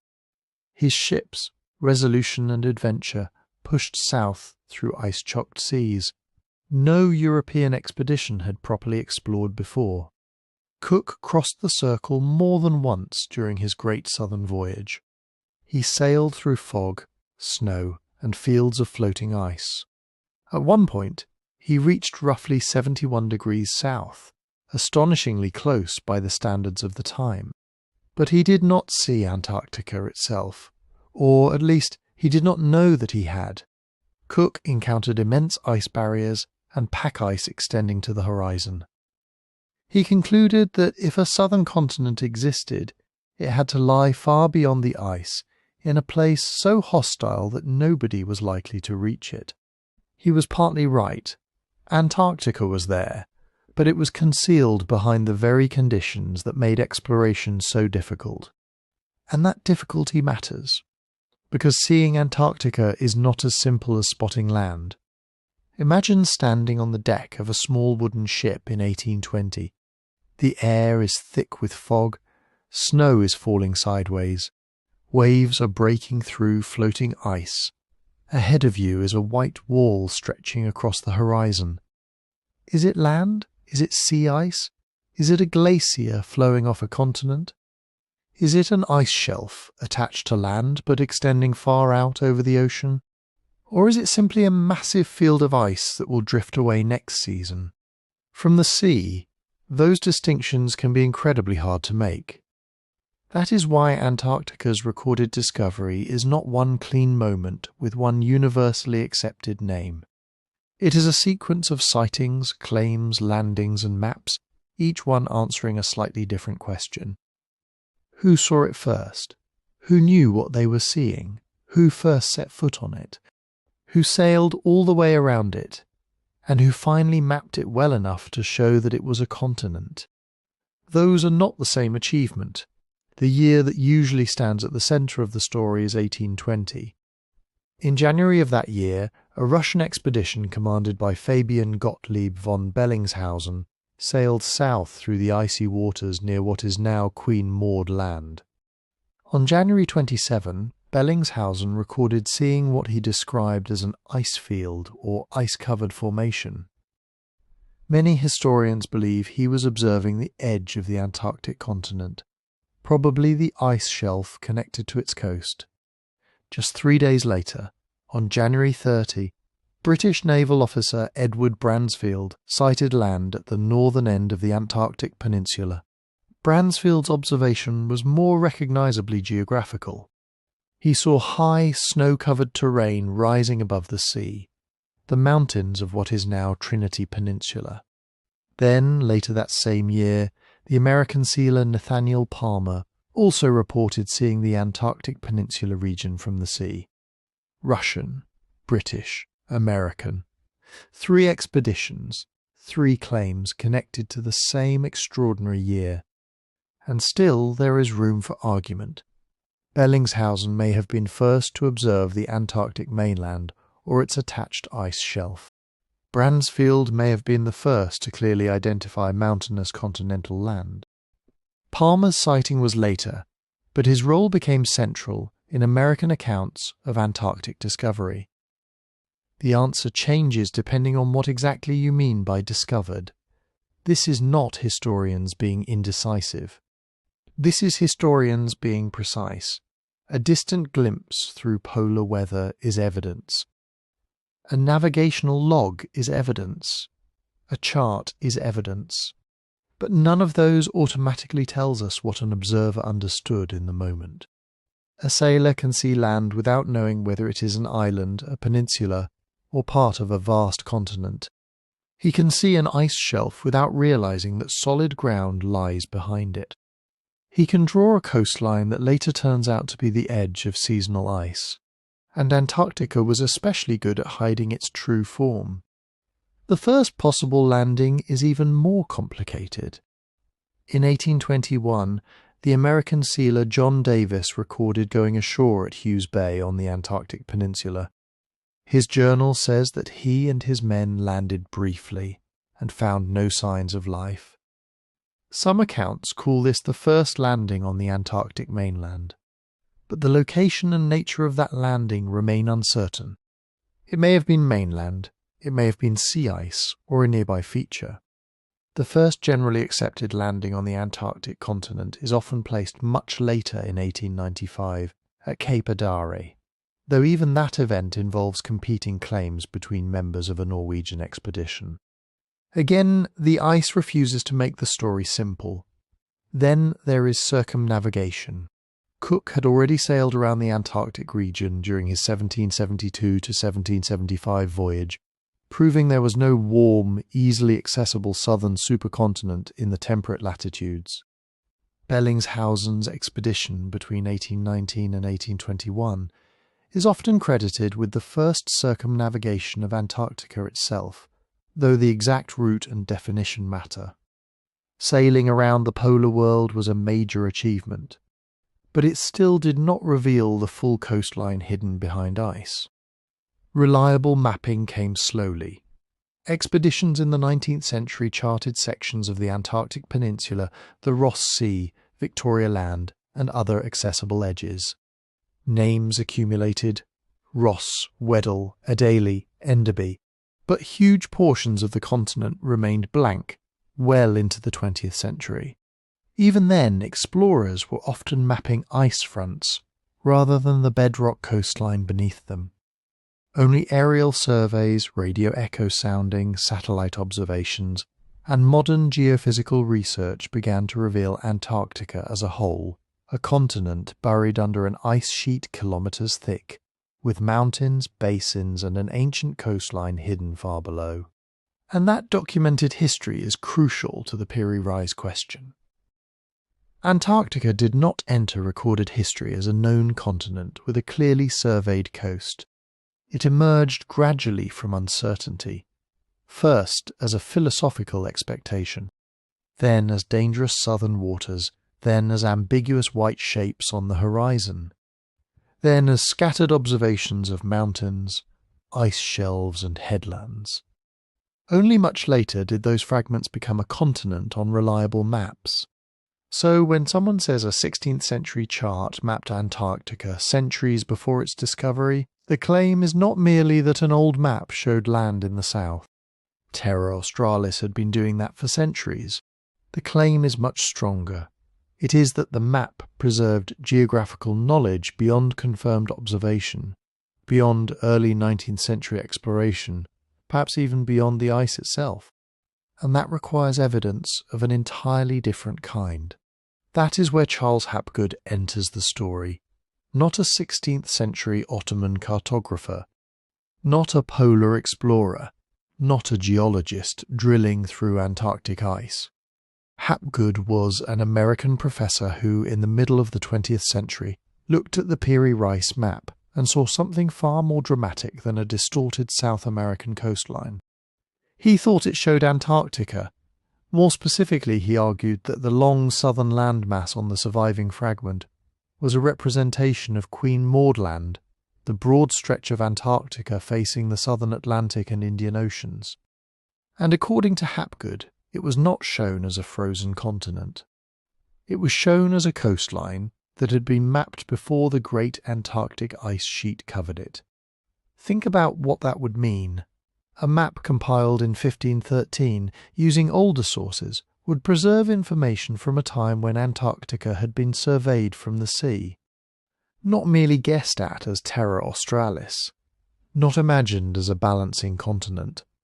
Actually charted, its bays, curves, and coastal features recorded by people who had seen land that modern explorers would not reach until the 19th century, and land beneath ice that modern science would only begin to reconstruct much later. That is the ancient map hypothesis in its most powerful form. And it is easy to understand why it took hold. Hapgood was interested in a much bigger question than one Ottoman chart. He collected old maps, compared their strange coastlines, and wondered whether some of them contained fragments of geographic knowledge inherited from a lost, forgotten source. The Piri Reis map was only one piece of a larger puzzle. He also examined maps associated with Oronteus Finaeus, Mercator, and other early modern cartographers. Again and again he thought he saw geographical details that were too accurate, too early, or too difficult to explain through the conventional history of exploration. His argument was not that Piri Reis personally sailed to Antarctica. Piri Reis never claimed that. The Ottoman admiral said his map was compiled from many earlier charts, including Portuguese material and a map associated with Columbus. Hapgood's theory went further back, much further back. He suggested that some ancient source maps may have descended through generations of copying, translation, and rediscovery, preserving knowledge from a civilization whose history had vanished. That is the leap. The original map is an object from 1513. It has surviving notes, known historical context, obvious connections to the early European and Ottoman mapping worlds, and a southern landform that can be compared with South America and with the imagined southern continents of its day. Hapgood's framework is an interpretation placed over that object centuries later. Those are not the same thing. The map itself does not contain a label saying, "This is Antarctica." It does not say this coastline was surveyed before the ice. It does not identify an ancient civilization, a vanished expedition, or a date tens of thousands of years in the past. Those ideas emerge only after someone decides that the southern section resembles Queen Maud Land more than it resembles a stretched or misplaced South American coast. Once that decision is made, the implications become enormous. And honestly, this is exactly the kind of mystery that pulls people in. You have archaeology, because perhaps an unknown civilization existed before recorded history. You have geology, because Antarctica's ice has to be explained. You have cartography, because the alleged evidence is hiding in old coastlines and faded inscriptions. And you have the irresistible possibility of a forbidden historical secret, that humanity once knew the world better than we are supposed to believe. It is a perfect story engine. A forgotten civilization maps Antarctica. Its knowledge survives in fragments. Those fragments pass through ancient libraries, medieval ports, Renaissance map rooms, and Ottoman archives. Then somehow one of them appears on Piri Reis's desk in 1513, waiting for modern people to recognise what they are looking at. That story spread widely. Hapgood's books, especially maps of the ancient sea kings, brought the idea to a huge audience. He wrote with confidence, assembled map comparisons, and treated anomalies as clues to a lost chapter of human history. Documentaries picked it up. Magazine articles repeated it. Then later alternative history writers expanded it, connecting the Piri Reis map to Atlantis, global seafaring civilizations, catastrophic earth changes, and secrets supposedly ignored by conventional scholars. For anyone who loves these kinds of investigations, the channel's book about the 12 unexplained mysteries goes deeper into cases where the evidence is strange. The claims are huge, and the line between fact and speculation really matters. You can get it on the website. The link is in the description. But Hapgood's idea did not become famous simply because it was sensational. It became famous because it asked a question that seems almost impossible to dismiss at first glance. What if old maps really do preserve older knowledge? That part is not absurd. Maps are copied. Geographic information moves between cultures. Arab, Ottoman, European, African, Asian, and Mediterranean navigators all contributed to long traditions of practical knowledge. A chart can preserve information from an earlier source, even when the later cartographer does not fully understand it. The real question is much narrower and much harder. Does this particular southern coastline actually match Queen Maud Land? And if it does, could Queen Maud Land have been ice-free at a time recent enough for humans, or even an unknown civilization, to survey it? Those questions would drag the Piri Reis mystery out of libraries and into the physical reality of Antarctica itself, into ice cores, sea levels, glacial history, hidden bedrock, and the uncomfortable fact that a coastline beneath miles of ice is not the same thing as a coastline visible from a ship. Hapgood had opened the door. Now the evidence had to walk through it. So start with the phrase that changes everything: ice-free. What does that actually mean? Because there is a massive difference between Antarctica losing some sea ice in summer, glaciers pulling back from a few coastal valleys, parts of West Antarctica shrinking during a warm period, and the entire continent becoming a green, navigable landmass with a visible coastline that sailors could chart. Those are not variations of the same event. They are completely different worlds. Every summer, even now, the sea ice around Antarctica expands and contracts on a colossal scale. In winter, frozen ocean spreads outward from the continent. In summer, much of that seasonal cover melts back. That does not mean Antarctica itself has become accessible. The land beneath remains dominated by the Antarctic ice sheet, an ice mass so large that it contains the overwhelming majority of Earth's fresh water. Then there is coastal retreat. A glacier can thin. An ice shelf can break apart. The grounding line where a glacier meets the sea floor can move inland. In some warmer periods, sections of the Antarctic ice sheet probably became smaller than they are today. That is serious geology. It matters enormously for sea level. But it still does not automatically reveal the bedrock coastline shown on modern maps of Antarctica beneath the ice. And that is the coastline Hapgood's theory needs, not a temporary patch of exposed rock. Not a summer channel through sea ice, not a few fjords opening along a retreating glacier. The theory requires a long stretch of coast, supposedly resembling Queen Maud Land, to have been visible and chartable from the ocean. It requires conditions stable enough for navigators to approach it, observe it, record its shape, and pass that information through unknown chains of copying until it reached a mapmaker in 1513. That is an extraordinary geological timeline to ask for. Antarctica has not always been frozen, that much is true. Go back far enough, and Antarctica was radically different. More than 50 million years ago, during warmer chapters of Earth's deep past, forests grew on parts of the continent. There were rivers, wetlands, insects, dinosaurs in much older eras, and ecosystems that would look almost impossible beside the white desert we know today. But then global climate changed. Around 34 million years ago, near the boundary between the Eocene and Oligocene epochs, Earth cooled sharply enough for a major Antarctic ice sheet to form. The exact details are still studied because climate systems are complicated and the ice did not simply appear overnight. Carbon dioxide levels changed, ocean circulation changed. Antarctica became increasingly isolated by the Southern Ocean. Cold currents began circling the continent. Snow that fell in winter was no longer reliably melting away in summer. Year after year it accumulated. Ice became ice sheets.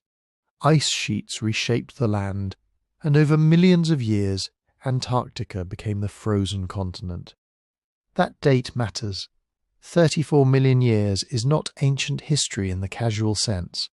It is deep time. It is older than the first humans by an almost incomprehensible margin. Older than Homo sapiens by vastly more. Older than cities, agriculture, writing, ships, and every civilization ever proposed in connection with the Piri Reis map. If humans were going to map an ice-free Antarctic coastline, the ice would need to have vanished, not 34 million years ago, but sometime within the human story. Tens of thousands of years ago. Perhaps hundreds of thousands, if the claim is stretched as far as it can go. But recent enough that a technologically capable population could exist, navigate the Southern Ocean, and leave geographic knowledge that somehow survived. That is where the physical evidence becomes decisive. Scientists do not reconstruct Antarctica's past from guesswork. They drill ice cores, long cylinders cut deep through layered ice. Those layers preserve trapped ancient air, volcanic ash, dust from distant continents, chemical signals of temperature, and records of atmospheric change. The longest Antarctic ice cores reach back roughly 800,000 years, and newer projects are pushing further into the past. What do they show? They show a continent locked in repeated ice age cycles. The ice grew and shrank. Temperatures rose and fell. Greenhouse gases changed. But Antarctica did not become an open, ice-free continent during the period covered by those records. Marine sediments tell a similar story from another angle. Sediment accumulating on the sea floor around Antarctica carries debris dropped by icebergs, particles moved by glaciers, microscopic fossils, and chemical clues about ocean temperatures. These layers record an Antarctic world repeatedly influenced by large, persistent ice sheets across enormous spans of time. Then there are the rocks themselves. Antarctic mountains, valleys, and offshore basins preserve signs of glacial erosion and advancing ice. On land, scientists find evidence of ancient ice movement. Beneath the ocean, they find scars carved by glaciers and sediments deposited at former ice margins. The record is not perfectly complete. No geological record ever is. But it does not point toward a recent continent-wide disappearance of Antarctic ice. It points toward long-term ice, sometimes larger, sometimes smaller, but ice nonetheless. Now, there have been warmer intervals during some periods in the more recent geological past. Especially several million years ago, parts of the Antarctic ice sheet may have retreated significantly. West Antarctica, where much of the ice rests on bedrock below sea level, is especially sensitive. Studies of ancient warm periods suggest that portions of it could have been substantially reduced, contributing to higher global sea levels. That is important. It means Antarctica is not an unchanging block of frozen time. Its ice responds to climate. It has advanced, retreated, thickened, thinned, and reorganized. but substantially reduced is not the same as mapped by sailors. A partial retreat could expose some coastal areas while leaving vast ice-covered regions intact. It could alter shorelines. It could create open water in one sector, while glaciers still poured into the sea nearby. And many of the warm periods relevant to major Antarctic retreat happened millions of years before humans existed. Even the warmer interglacial periods of the last few 100,000 years, including times when sea levels were higher than today, do not provide evidence for a fully exposed Queen Maudland coastline available to ancient navigators. This is why geology matters so much to a cartographic claim. A map can look suggestive. Coastlines can be stretched, rotated, copied badly, merged with imagined lands, or made to fit a pattern after the fact. But if the claim is that a chart preserves direct observation of a buried Antarctic coast, then the Earth has to cooperate. The ice has to have been gone at the right time. The land has to have been visible in the right place. Humans have to have existed then, and the knowledge has to have survived. Every one of those steps needs evidence. The mystery is not solved by saying Antarctica was once ice-free. Of course it was. The real question is whether it was ice-free recently enough. And on that question the deep record gives Hapgood's theory very little room to stand. But there is another problem hiding inside the claim. Before anyone can say the Piri Reis map resembles Antarctica beneath the ice, we have to ask a very basic question. What exactly does Antarctica beneath the ice look like? That sounds simple. It isn't. Nobody has ever sailed around Antarctica's buried coastline. Nobody has stood on a ship and watched its bays, headlands and river valleys pass by. In many places, the land surface is covered by ice thousands of meters thick. The coast we are comparing to an old map is not a directly visible coast at all. It is a scientific reconstruction built from instruments, calculations and assumptions that would have sounded like science fiction even a century ago. To see through the ice, researchers use radar sounding. An aircraft flies long, systematic lines over Antarctica, carrying radar instruments that send pulses down through the ice. Ice is remarkably transparent to certain radio waves. The signal travels through layer after layer of frozen snow, passes through kilometers of ice, hits the bedrock below, and reflects back upward. By measuring the return time, scientists can estimate the thickness of the ice and the shape of the land beneath it. This is how they find mountain ranges buried under the ice sheet, deep valleys, broad basins, ancient river systems, ridges that rise toward the surface but never break through. Antarctica is not a smooth white dome sitting on a simple continent.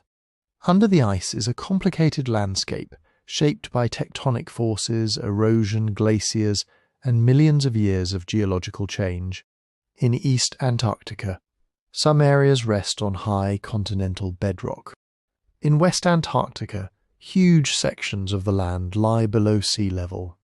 Remove the ice from those low basins, and ocean water could move far inland. What looks like one continuous continent today might become a fragmented landscape of islands, peninsulas, and inland seas. Already the phrase the Antarctic coastline is becoming less certain. Then there are seismic surveys. These work on a different principle. Scientists create or record vibrations moving through the Earth, then study how those waves travel through ice, rock, sediment, and water. The speed and direction of the signals reveal hidden layers below the surface. Seismic data can help distinguish solid bedrock from softer sediments. It can reveal deep troughs cut by ancient glaciers. It can show where valleys continue beneath the present ice sheet and out toward the sea. Satellite observations add another layer. Satellites can measure the height of the ice surface with extraordinary precision. They can track how glaciers move. They can detect changes in ice mass over time. They can map subtle shifts in the surface that hint at what is happening far below. A smooth-looking stretch of ice may be flowing over a mountain ridge. A depression in the surface may mark a deep basin hidden underneath. And then there is gravity. Earth's gravitational pull is not exactly the same everywhere. Dense rock pulls a little more strongly than water, sediment, or ice. Satellites measuring tiny variations in gravity can help scientists infer the distribution of mass beneath Antarctica. Gravity data cannot produce a crisp photograph of a buried shoreline, but combined with radar, seismic surveys, surface elevation, and geological knowledge, it helps fill in the enormous gaps between direct measurements.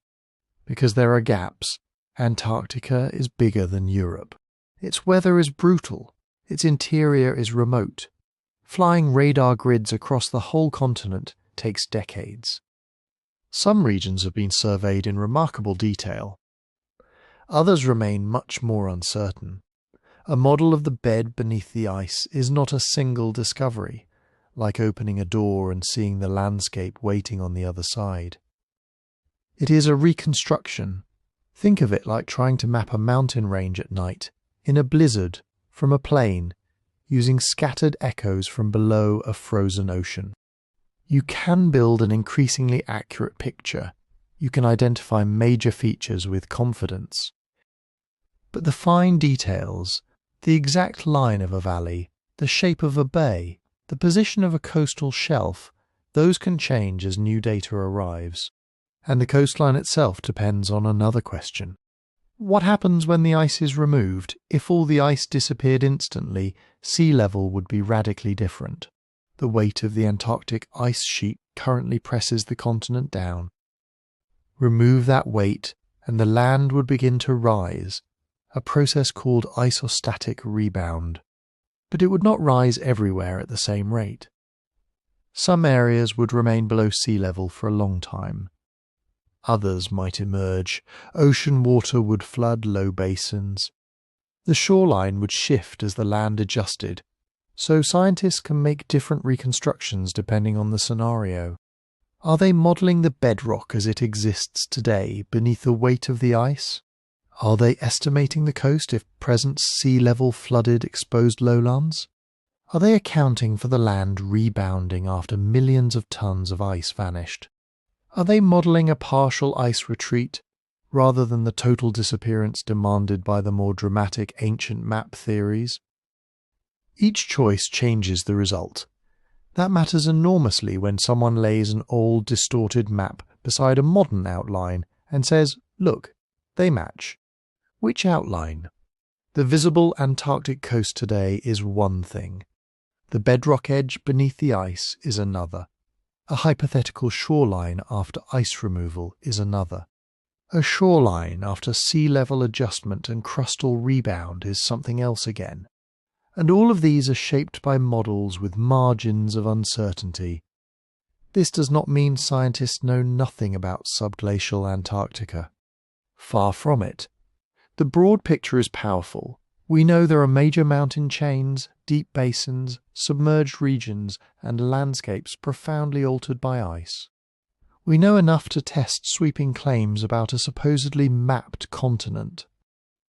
But it does mean that there is no single perfect hidden shoreline waiting to be traced over a 16th century chart. Different datasets produce different maps. Different resolutions reveal different levels of detail. Different assumptions about ice thickness, sea level, and land rebound produce different hypothetical coasts.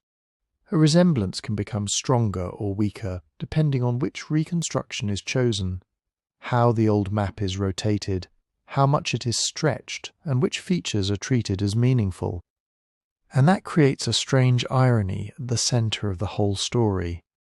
The claim says an ancient source knew Antarctica before modern science. But the alleged target of that knowledge can only be defined using modern science. Radar aircraft, satellite altimetry, gravity missions, seismic profiles, computer models, decades of polar fieldwork. Without all of that, There is no buried Queen Maudland coastline to compare with anything. There is only a white continent and a provocative shape on an old piece of parchment.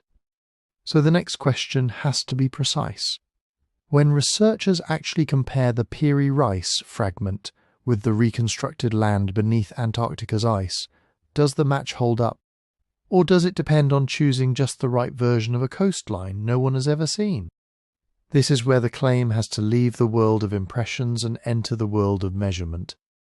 The part of Antarctica most often linked to the Piri Reis map is Queen Maud Land, a vast sector of East Antarctica stretching roughly from the Weddell Sea toward the Indian Ocean. It is one of the coldest, most remote regions on Earth.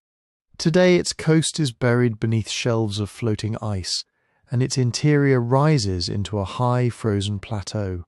But beneath that ice lies a complicated bedrock margin, with mountain ranges, troughs, and low areas that some writers believe resemble the map's disputed southern landmass. The argument usually works like this. Take the lower section of the Piri Reis fragment, the part extending south and east from the recognizable coast of South America. Rotate it. Sometimes bend it slightly, sometimes treat its southernmost edge not as the bottom of the world, but as a coast drawn at an unfamiliar angle. Then compare its curves, bays, and protrusions with a reconstruction of Queen Maud Land after the ice is removed. At first glance it can look compelling. There are long sweeping curves on both. There are places where the drawn coast seems to turn inward, then outward again. A few broad indentations can be made to resemble embayments in the reconstructed Antarctic margin. If you have already heard the story, if you already know that Queen Maud Land is supposed to be the answer, the resemblance can feel almost obvious. And that is exactly why this needs careful testing. 'Cause broad shapes are cheap. Almost any coastline has curves. Almost any old map has irregular lines, headlands, islands, decorative marks, and uncertain boundaries. Rotate a fragment enough times, enlarge one side, compress another, and a surprising number of outlines will begin to look familiar. Human pattern recognition is incredibly powerful. It is the same ability that lets us see faces in clouds, animals in constellations, and meaningful forms in random shadows. Sometimes that ability discovers something real, but sometimes it finds the answer first, then quietly adjusts the question until the answer fits. Imagine giving someone a torn piece of parchment with a wavy line on it. Tell them it might represent a coast somewhere on Earth. They can rotate it 90 degrees, then 180. They can stretch it east to west. They can shrink the top. They can ignore one awkward peninsula because maybe it was copied incorrectly. They can focus on 2 bays that look promising and dismiss 3 others that do not. Given enough freedom, they may eventually find a coastline that looks convincing. But they have not proven the parchment depicts that coastline. They have proven that coastlines contain curves. The Piri Reis claim faces this exact problem. The supposed Queen Maud Land match is not made by placing a correctly oriented 16th century map over a modern Antarctic reconstruction and watching every feature fall into place. It depends on decisions. Which way should the map be turned? What projection did the original cartographer supposedly use? How much distortion came from copying older sources? Which line represents the actual coast, and which line might represent an island, an inland feature, a cartographic flourish, or a mistaken continuation of South America? Every one of those decisions matters. Maps are not photographs. The Piri Reis fragment was drawn in a world where longitude was difficult to measure accurately at sea. Its known sections, including South America, contain distortions, misplaced features, and scale changes. That does not make it a bad map for its time. In fact, it is remarkable for its period. But it means the southern portion cannot simply be treated as a precise geometric record from a hidden advanced civilization. Then, there is the projection problem. A map projection is a method for flattening a curved Earth onto a flat surface. Every projection distorts something: distance, direction, area, shape, or some combination of all four. Modern cartographers choose projections deliberately and can calculate their errors. But when proponents of the Antarctica claim try to align the Piri Reis fragment with Queen Maud Land, they often have to assume a projection that is not clearly stated on the map itself, then apply transformations that make the fit look better. And once you allow enough transformations, the comparison becomes slippery. Rotate the map a little more, stretch it a little farther. Treat one curve as a bay, treat another as a mountain-front coast. Ignore the section that runs in the wrong direction. Suddenly a weak resemblance can be upgraded into a startling match. But measurable positional accuracy is a much harder standard. A real identification would need more than a general similarity between two wavy outlines. It would need multiple distinctive features appearing in the right sequence, at approximately correct relative distances, with the correct orientation. Major bends should align, prominent peninsulas should align. Large embayments should align. The spacing between them should remain consistent across the whole claimed coastline, not just in one carefully selected stretch, and the match should work without rescuing it feature by feature. If one part fits only after rotation, another only after stretching, and a third only after declaring it a copying error, then the theory is not explaining the map. The theory is being protected from the map. This is sometimes called cherry-picking. You circle the favourable contours and leave the mismatches outside the frame. Suppose a coastline has 5 major turns. 2 resemble Queen Maud Land. One is too long, one points the wrong way, one has no equivalent at all. A persuasive comparison may show you the 2 good turns. A rigorous comparison has to show all 5. It has to ask whether the similarities are more impressive than we would expect by chance, especially after allowing for distortion in an old map.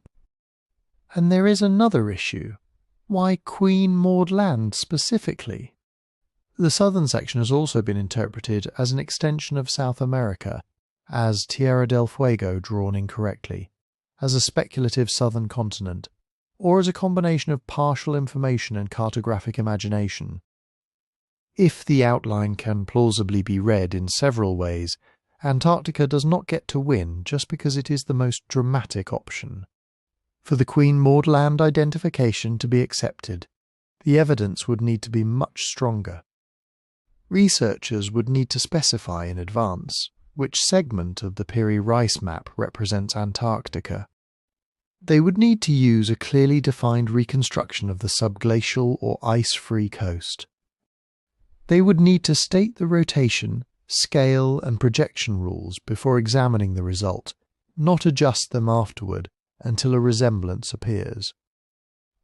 Then they would need to compare every major feature, calculate the errors, and test rival explanations using the same standard. Could the same map segment fit southern South America better? Could it fit a conventional Terra Australis?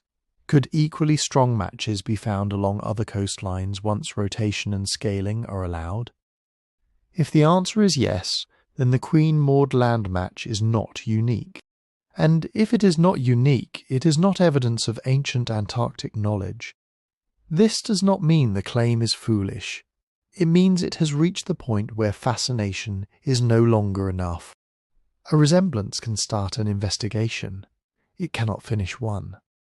And when the whole case rests on a coastline hidden beneath ice, reconstructed through modern science, and aligned through a chain of flexible choices, the burden of proof has to be enormous. But the Piri Reis map is rarely left to stand alone. Once the Antarctica theory enters popular books and documentaries, another map usually appears beside it. A world map made in 1531 by the French mathematician and cartographer Oronteus Finaeus, whose name was often Latinized as Oronteus Finaeus, And this one looks even more dramatic. Finaeus' map shows the world in a heart-shaped projection, a popular design in 16th century Europe. Europe, Africa, Asia, and the newly encountered lands of the Americas appear in the familiar upper and middle portions. But across the entire bottom of the map lies something enormous, a vast southern landmass wrapping around the pole like a giant unknown continent. It is labelled as a southern land, Terra Australis. To modern eyes, especially eyes already primed by the Piri Reis mystery, it can look like Antarctica. There is a broad coast, there are mountain symbols, there are rivers, there are place names. Some sections seem to suggest a landmass extending far into the southern oceans. And unlike the disputed portion of the Piri Reis fragment, this is not just a small uncertain line at the edge of a surviving chart. It is a gigantic continent, confidently placed at the bottom of a world map. That confidence is part of what makes it persuasive. The Piri Reis map is said to show a hidden coastline. The Oronteus Finaeus map is said to show the whole continent. Put them together, and a story begins to form. One ancient source preserved by an Ottoman admiral, another source reaching a French cartographer less than 20 years later. Different maps, different countries, different traditions, but supposedly both carrying traces of knowledge humanity should not have possessed. And once that story is assembled, the separate maps start to reinforce one another. The Piri Reis fragment no longer has to prove Antarctica by itself, because the Finaeus map seems to provide confirmation. The Finaeus map no longer has to explain why its southern continent is so large and so strange, because the Piri Reis fragment seems to offer an older source for its hidden geography. Two uncertain claims can suddenly feel like one powerful case.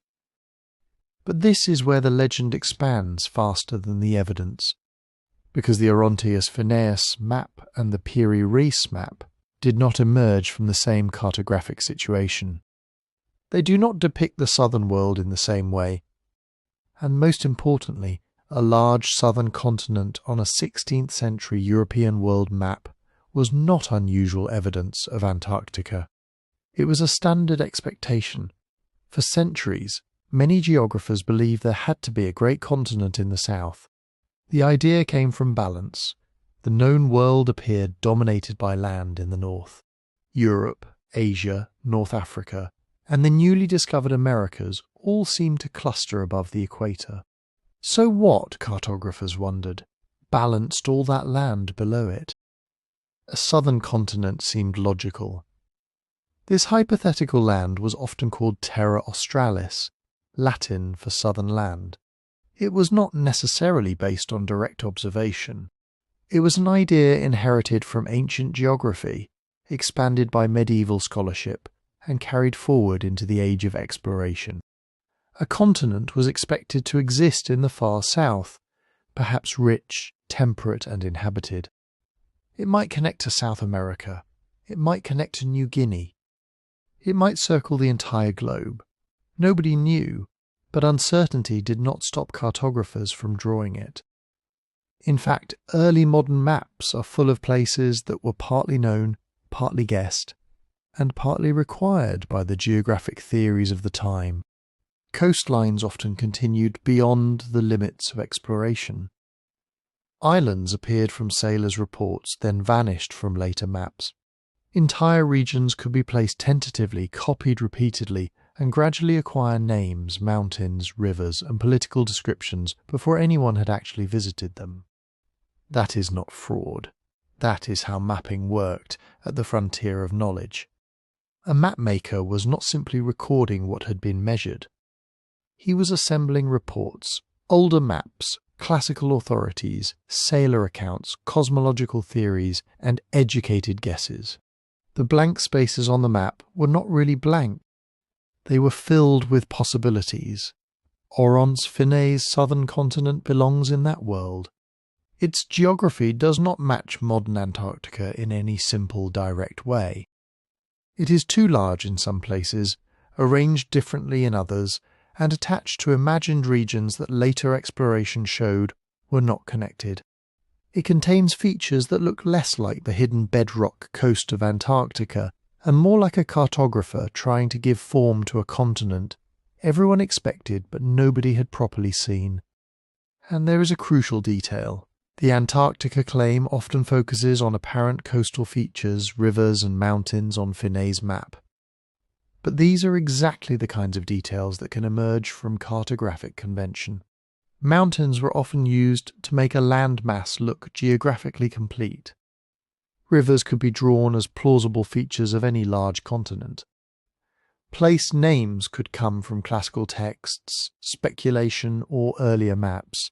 A detailed-looking map is not automatically an observed map. Sometimes detail is evidence. Sometimes detail is decoration built around a hypothesis. Think about what happens when a blank area on a map is given a name. Once it is called Terra Australis, it begins to feel real. Add a coastline, and it becomes more real. Add mountains, rivers, and labels, and the imagination hardens into geography. Later mapmakers copy those features. Readers see the same continent on several maps, and repetition starts to look like independent confirmation. But copied assumptions are not independent evidence. They are traditions. This is the pattern that later writers often turned into a mystery narrative. A Piri Reis fragment with an ambiguous southern extension. A European map with a speculative southern continent. Other charts showing southern lands, large islands, or incomplete coastlines. Each one is presented as another piece of the same hidden puzzle.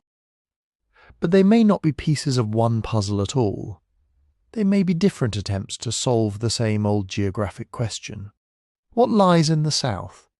The answer, before Antarctica was actually reached and mapped, was often whatever the mapmaker thought ought to be there. That does not make the Oronteus Finaeus map uninteresting. It is fascinating precisely because it captures a world still being discovered, where classical ideas and new voyages collided on parchment. It shows how quickly information could spread, mutate, and acquire authority. It shows that maps can preserve both knowledge and expectation in the same line of ink. And it reveals why the Antarctica legend is so durable. Put enough old maps beside one another, and broad patterns begin to emerge. Southern land masses, strange coastlines, continents that look almost familiar. The mind starts connecting them. It sees a hidden archive, a lost source, a truth carried forward through centuries. Sometimes patterns reveal a real connection, but sometimes they are created by the traditions that taught mapmakers what the world was supposed to look like. And then there is the Buach map. If the Oronteus Finaeus map is presented as the 16th century clue, Philippe Buach's map is often presented as the 18th century confirmation. Online, it is regularly described in dramatic terms. A map of Antarctica before Antarctica was discovered. A map showing the continent without ice. A map revealing two major land masses separated by an open sea, supposedly matching the hidden shape revealed by modern radar and seismic surveys. At first glance, it can seem astonishing. Philippe Buach was not some forgotten medieval monk copying a secret document in a monastery. He was one of France's leading geographers in the 18th century. He worked in Paris, had access to reports from voyages, and belonged to a generation trying to make sense of a world that European explorers were still rapidly filling in. But that last part matters. He was trying to make sense of incomplete information. Buach believed geography could be inferred. If mountains, river systems, ocean currents, and known coastlines followed patterns, then perhaps unknown regions could be reconstructed by reason. He developed theories about the structure of the Earth, proposing mountain chains and drainage basins that extended beneath unexplored areas. His southern maps were not straightforward records of surveyed land. They were hypotheses, attempts to predict what might exist. That is a very different thing. In maps associated with Buach's southern continent theories, the far south is divided into possible land masses, with an open body of water between them. To a modern viewer looking at Antarctica's buried bedrock, that division can look suggestive. West Antarctica and East Antarctica are, after all, geologically distinct regions. Beneath the ice lies a complex landscape of basins, mountains, and low ground. So the resemblance becomes the headline. Buach drew Antarctica before it was discovered. But Buach did not know Antarctica's coastline. He did not possess satellite radar. He did not have seismic data, and he did not claim to be copying an ancient ice-free survey. He was using geographic reasoning, scattered voyage reports, and the assumptions of his own era to imagine a southern world. Sometimes the maps themselves make this clear. Their labels and titles describe conjectural lands, proposed geography, or regions still uncertain. But those words are often missing in the versions that spread online. The image gets cropped, the title disappears, the date gets simplified. The source is reduced to one sentence, ancient map of Antarctica. And just like that, a hypothesis becomes evidence. The Buach map is especially useful for seeing how this happens, because it is not ancient at all. It belongs to the 18th century. It was created long after the Piri Reis chart, long after Oronteus Finaeus, and during an age when European mapmakers were openly debating what might lie in the unexplored southern oceans. Yet in many mystery compilations, all of these maps are placed side by side as if they were independent witnesses. Piri Reis, Oronteus Finaeus, Mercator, Buach, different centuries, different countries, different purposes, different source materials, different ideas about what a map was supposed to do. And somehow they are made to tell one story. This is where the case can become misleading without anyone necessarily intending to deceive. Old maps often share ancestry. A feature on one chart may be copied from another. A speculative continent can migrate from one mapmaker to the next. Classical ideas can survive for centuries, even as new voyages slowly challenge them. A coastline might begin as a rumour, become a convention, and then be reproduced so often that it seems too established to question. But repetition is not confirmation. Imagine 10 people copying the same mistaken sketch. By the time you see the 10th copy, the sketch may look traditional, authoritative, even ancient. But it is still one claim moving through 10 documents. You do not have 10 observations, you have one observation, or perhaps one assumption, echoed repeatedly. That distinction is everything. The same problem appears with maps attributed to Gerardus Mercator, Abraham Ortelius, and other famous names from the age of exploration. Their southern continents can look tantalizing because they are large, elaborate, and often decorated with capes, mountains, labels, and coastlines. But many of those features belong to the long-lived Terra Australis tradition. They reflect the belief that a great southern land ought to exist. Not knowledge that Antarctica had been seen. A copied geographic convention is not the same as a direct observation. A direct observation has a chain behind it. Who saw the coast? When, from where? How was its position measured?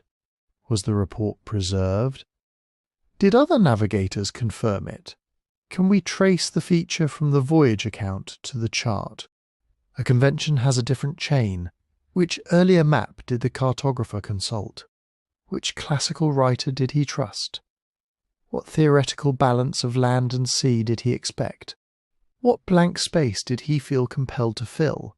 Those are not boring questions. They are the questions that tell us what a map actually is. Because maps are powerful. They turn ideas into objects. A written speculation can feel uncertain, A line drawn across parchment feels solid. Add a coastline and a few mountains, and suddenly the unknown has boundaries. It has geography. It looks like fact. Then the image escapes its archive.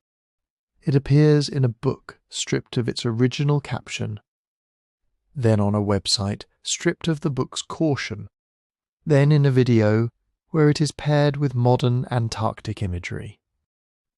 The map is no longer a historical artifact with a date, an author, and a purpose. It becomes a prop in a larger story, and visual claims spread much faster than archival research. Nobody shares a footnote explaining that a map maker was speculating from incomplete voyage reports. They share the image that looks like Antarctica. Nobody shares the original Latin label qualifying a land as hypothetical. They share a red circle around a coastline. That does not mean every resemblance is meaningless. Some old maps preserve real information from lost charts, vanished voyages, and traditions we can no longer fully reconstruct. The past is messy, archives are incomplete, and historians do sometimes discover that a map contains more accurate knowledge than anyone expected. But surprise is not proof. Before treating any old chart as evidence of a forgotten Antarctic civilization, or an ice-free coastline mapped before history, we have to ask the basic questions. Who made it? When? For whom? What did they say they were doing? And most importantly, what sources did they actually have? Because once those questions are asked, the pile of mysterious maps begins to look less like a secret archive from a lost world. It begins to look like something else. A long human attempt to draw the parts of Earth we had not yet reached, using fragments of knowledge, inherited ideas, and sometimes a great deal of imagination. If the mystery maps were only about strange coastlines, the argument would end with cartographic comparison. Does this line match South America? Does that shape resemble Queen Maud Land? Was the mapmaker copying a voyage report, or inventing a southern continent? But Charles Hapgood proposed something much bigger. What if the coastline really did belong to Antarctica? And what if Antarctica had not always been at the pole? This was the geological engine behind Hapgood's ancient map hypothesis. He did not merely argue that old maps preserved forgotten information. He argued that the planet itself might have changed position rapidly enough for a once temperate Antarctica to become the frozen continent we know today. Hapgood called the process Earth crust displacement. The basic idea was dramatic. Earth's outer rocky shell, the crust and uppermost mantle, would remain largely intact as a single unit. Then, under the right conditions, that shell could shift over the deeper interior of the planet. The geographic poles would stay tied to Earth's rotation, but the crust beneath them would move. In that scenario, Antarctica would not need to travel slowly across the globe as an individual continent. Instead, the entire outer shell of Earth would slide. Lands that had once been farther from the pole could be carried into polar conditions. Antarctica, Hapgood suggested, may have been in a more temperate position until relatively recently, perhaps within the span of human prehistory. Then ice would take over. This solved a major problem for the ancient map interpretation. If Antarctica had been buried under ice for millions of years, no human civilization could have surveyed its coastline. But if the continent had been ice-free only tens of thousands of years ago, then suddenly the possibility seemed open. An advanced seafaring culture might have mapped it. The map might have survived through copies, and eventually, somehow, a fragment of that knowledge might have reached Piri Reis. That is the chain. An ice-free Antarctica makes an ancient survey possible.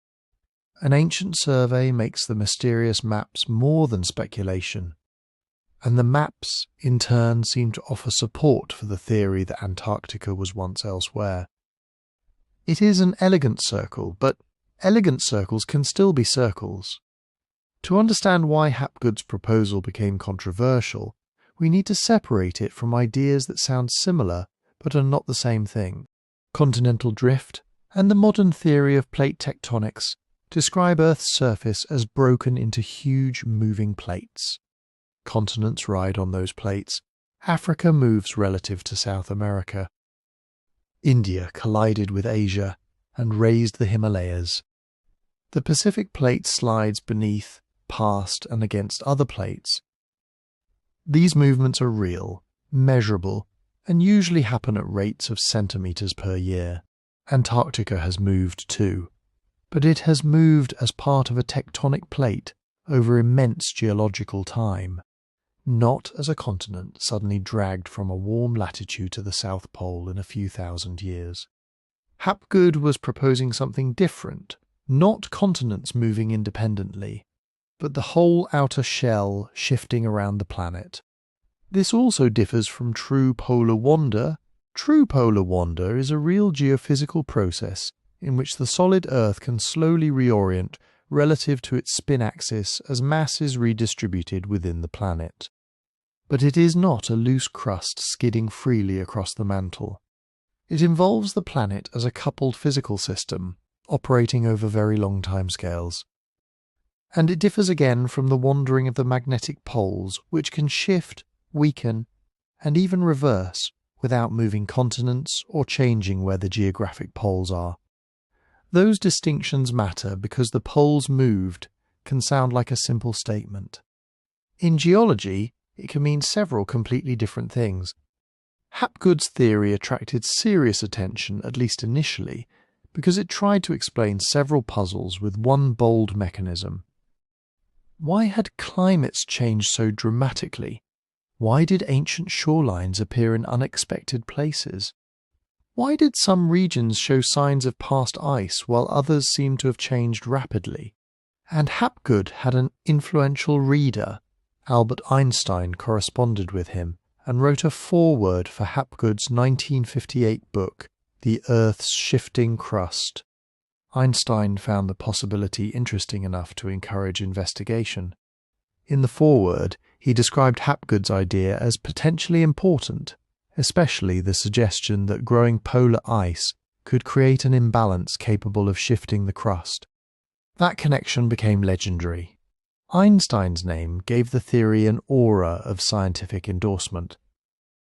In later retellings, it is often presented as if Einstein had confirmed that Hapgood was right. He had not. Einstein's interest was cautious and preliminary. A famous scientist taking an idea seriously is not the same as evidence that the idea has survived testing. Science is full of proposals that begin with intriguing questions and end when better data arrives. And better data did arrive.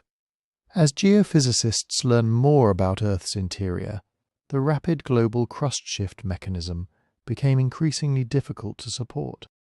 The lithosphere is not a thin shell resting freely on a smooth layer beneath it. It is mechanically connected to the mantle through a complex, enormously resistant system. Moving the entire crust rapidly would require forces far beyond those Hapgood proposed. The weight of polar ice is enormous, but calculations showed that it was not enough to make Earth's outer shell suddenly slide around the globe. The mantle's viscosity, the strength of the lithosphere, and the energy required for rapid displacement all posed major problems. Then plate tectonics transformed geology. Measurements of seafloor spreading, earthquake patterns, magnetic stripes in ocean crust, satellite positioning, and paleomagnetism revealed how continents actually move. Antarctica's long journey toward the pole could be reconstructed across tens of millions of years. So could the growth of its great ice sheet. The evidence points to major Antarctic glaciation beginning roughly 34 million years ago, with enormous advances and retreats since then. There have been warmer periods. Ice sheets change, coastlines change, but there is no accepted geophysical evidence that the entire crust shifted rapidly in the recent human past, carrying a temperate Antarctica into its present position. That does not make Hapgood unimportant. His theory matters because it shows how the map mystery expanded. A disputed resemblance on an old chart became connected to a claim about climate, planetary physics, forgotten civilizations, and the deep history of Earth itself. Once that happened, the Piri Reis map was no longer just a map. It became a possible survivor from a world before the ice. And once a map becomes a possible survivor from a world before the ice, the next question almost asks itself. Who made it for many people? The answer is Atlantis. Not necessarily Plato's Atlantis exactly.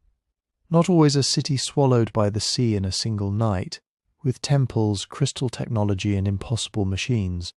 Sometimes it is imagined as a lost maritime civilization, older than Egypt, older than Mesopotamia, older than anything in the conventional timeline. A people who crossed oceans, measured the globe, charted coastlines, and passed their knowledge down through fragments that later civilizations copied without understanding. The Piri Reis map becomes part of that story because it feels like a message in a bottle. A 16th century Ottoman admiral says he consulted older maps. One section of his surviving chart seems strange. Antarctica is hidden beneath ice. So maybe the strange coast is Antarctica. And if it is Antarctica, then someone must have seen it before the ice. And if someone saw it before the ice, then they must have been far more advanced than any known people of that age. It is a powerful chain of thought, but notice how quickly the chain grows. The first step is a disputed cartographic interpretation. Does the southern landmass actually resemble Antarctica at all? The second step is geological. Was Antarctica ice-free at a time humans could have mapped it? The third step is historical. Did an ancient culture possess ships, navigation, surveying, mathematics, and a system for preserving geographic knowledge across enormous spans of time? By the end, a single uncertain shape on a map has become evidence for a lost global civilization. That is not impossible in the strict logical sense. History is full of surprises. Cities vanish, archives burn, coastlines flood. Entire cultures can be known only from broken pottery, foundations beneath fields, and a few lines written by their enemies. For most of human history we have lost far more than we have preserved. But we have gaps, and therefore a hidden empire existed, are not the same statement. They are separated by evidence.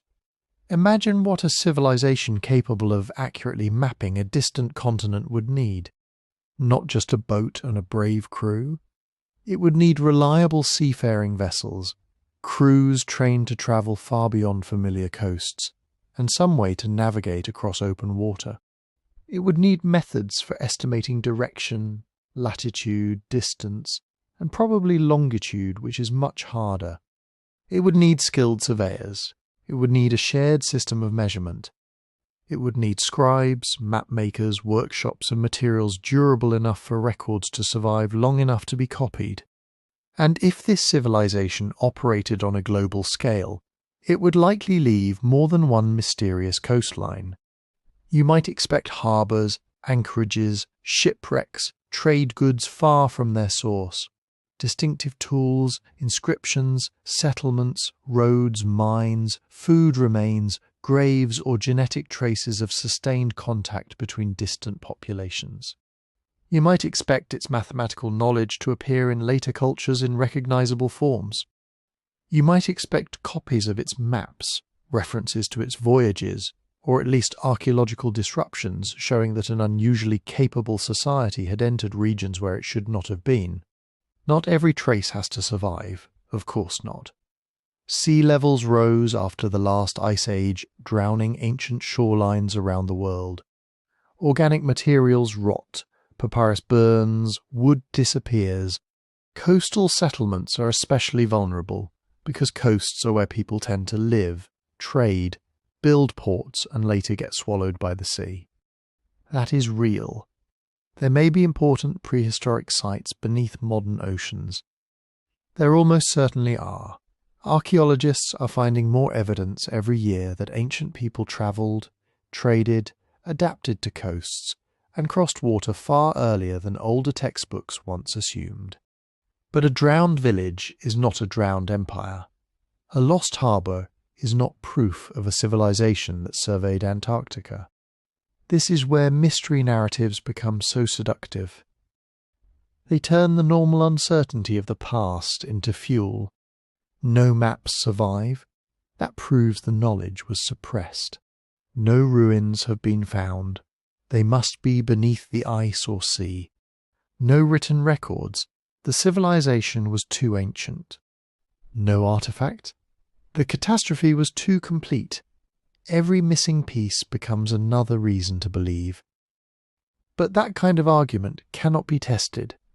If evidence can confirm the theory, and the absence of evidence can also confirm the theory, then the theory has escaped the rules that make historical investigation possible. Real evidence does not need to be perfect. It rarely is. But it has to create risk. A claim should be able to fail. If a global seafaring civilization existed, archaeologists should be able to look for its fingerprints. If ancient maps preserve its surveys, those maps should show consistent coastlines, coherent projections, accurate relationships between places and details that could not plausibly come from later exploration, copying errors, or the geographical assumptions of the mapmaker's own time. That is a much higher standard than resemblance, and yet the emotional pull of the question remains. Because what if there was someone before us? What if the ancient world was not a dark blank waiting for civilization, but a graveyard of forgotten experiments? What if, beneath the ice, beneath the sea, beneath the accumulated dust of millennia, there are stories we have not yet learned how to read? Those are good questions. They are worth asking, but asking them responsibly means allowing the answer to be no. The Piri Reis map may be a doorway into lost knowledge, just not necessarily knowledge from a lost civilization.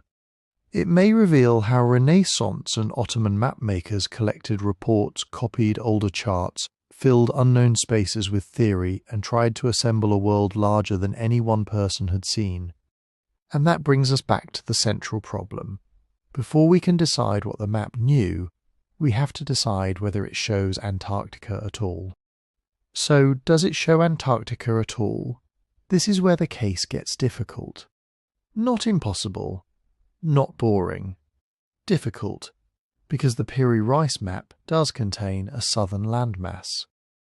It does extend far below the familiar Atlantic coast of South America, and when you place that coastline beside a modern map of Antarctica, especially the coast of Queen Maud Land, there are curves that can look suggestive, but looking suggestive is not the same thing as matching. The main scholarly objection begins with something simple. Geography is not just the outline of a coast, it is the relationship between places, their direction, their distance, their continuity, the way one land connects to another, and the labels attached to them. On the surviving Piri Reis fragment, the southern land is not clearly separated from South America by the vast ocean that lies between South America and Antarctica. Instead, it appears to continue southward from the Brazilian coast. That matters, because Antarctica is not the southern extension of Brazil. It is a separate continent, thousands of kilometres away, beyond one of the most violent and difficult oceans on Earth. To make the Antarctica identification work, the map has to be interpreted as a distorted composite. South America has to bend in an unusual direction. The southern coastline has to detach from its apparent geographical context, and the resulting shape has to be compared not with Antarctica as a whole, but with one selected section of its buried coast. That is a lot of adjustment now. Old maps are distorted. Of course they are. 16th century cartographers did not have satellites, GPS, precise longitude, or a complete picture of the globe. They worked from ship logs, coastal sketches, sailor testimony, inherited charts, rumours, and copied material of wildly different quality. A map could be accurate in one harbour, wrong by hundreds of miles in another, and still be an extraordinary achievement for its time. But distortion cannot explain everything. If a map really preserves knowledge of Antarctica, historians would expect more than a coastline that can be bent into partial resemblance. They would want to see Antarctica occupying a coherent position relative to Africa, South America, the Atlantic Ocean, and the known southern latitudes. They would want the map's internal geography to make sense. They would want evidence that the cartographer understood he was showing a separate southern land, not simply an extension of the coast he was already drawing. And that brings us to the labels. The Piri Reis map is not silent. It includes written notes, place names, animals, peoples and descriptions gathered from its sources. The southern regions are associated with the newly explored lands across the Atlantic, with Brazil, with Portuguese activity, and with the geographical imagination of the early 16th century.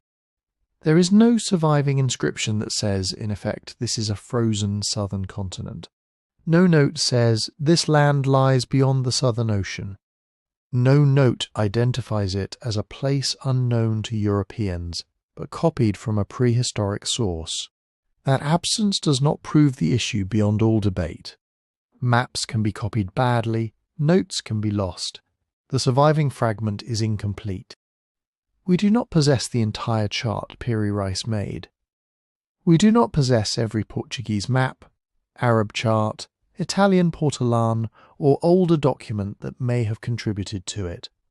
That is important. Historical uncertainty is real. But historians do not begin with what might once have existed.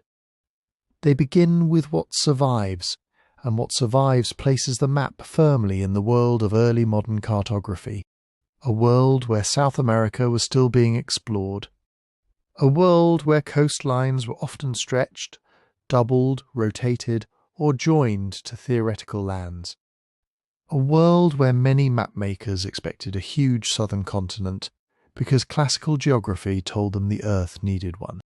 Terra Australis, the great southern land, was not a secret discovered beneath the ice. It was an expectation, for centuries. European and Mediterranean geographers believed that the land masses of the north needed a balancing counterpart in the south. If Europe, Asia and Africa occupied so much of one half of the world, then perhaps another enormous continent must exist below them. Not because anyone had sailed around it, because the symmetry seemed reasonable. So when cartographers reached the edge of known geography, they often did not leave a blank. They extended a coast, they added a continent, they drew what they thought ought to be there. This is why source context matters more than a later overlay. A modern overlay begins with a desired destination. You take an old, distorted coastline, scale it, rotate it, stretch it, choose which segment to compare, and then look for the best fit. With enough flexibility, irregular shapes can produce surprising resemblances. A river delta can resemble a peninsula. A decorative curve can become a bay. A copied error can become a mountain range beneath ice. Human brains are incredibly good at this. We see faces in clouds, animals in constellations, meaning in noise, and once we are told what to look for, it becomes hard not to see it. Show someone an unfamiliar shape and ask, what could this be? They may offer 10 possibilities. Tell them, this is Antarctica, and suddenly every bend becomes evidence. Every mismatch becomes distortion. Every missing feature becomes proof that the original was ancient, damaged, or copied from a lost source. That is confirmation bias. Not dishonesty, not stupidity, just a normal human tendency to notice evidence that supports a compelling idea and explain away evidence that does not. The strongest historical reading is less dramatic, but it fits more of the evidence. The Piri Reis map. likely shows a compilation of early Atlantic knowledge, recognizable parts of Europe and Africa, Caribbean islands, the eastern coast of South America, and southern lands rendered from incomplete reports, copied charts, and geographical assumptions. Its strange lower section may reflect a distorted South American coastline, an imagined southern continent, or some mixture of both. There are still questions. Exactly which source maps did Piri Reis use? How much did he copy directly? How much did he alter? What was on the missing sections? Those questions may never be answered completely. But that is where the investigation has to stop until new evidence appears. Because uncertainty is not a blank check. A missing source is not automatically an ancient source. An unexplained curve is not automatically a hidden coastline. And a disputed resemblance is not evidence that someone mapped Antarctica before ice existed. The map remains mysterious because the past is fragmented. It does not become extraordinary simply because the fragments leave room for imagination. But stopping the Antarctic claim does not mean the Piri Reis map becomes ordinary. If anything, it becomes more interesting. Because the real story is not that one Ottoman admiral possessed an impossible chart from an ice-free world. The real story is that in 1513, at the exact moment Europe was stumbling into the Atlantic and trying to understand what it had found, a cartographer in the Ottoman world was gathering information from across that expanding frontier and turning it into a map. That is not a lesser achievement. It is an extraordinary one. Think about what Piri Reis was working with. No global survey. No standard coordinate system shared by every sailor. No reliable way to calculate longitude at sea. No complete map of the Americas. Every chart came from a particular journey, a particular coastline, a particular ship crew trying to estimate where it had been using dead reckoning, compass bearings, stars, currents, and memory.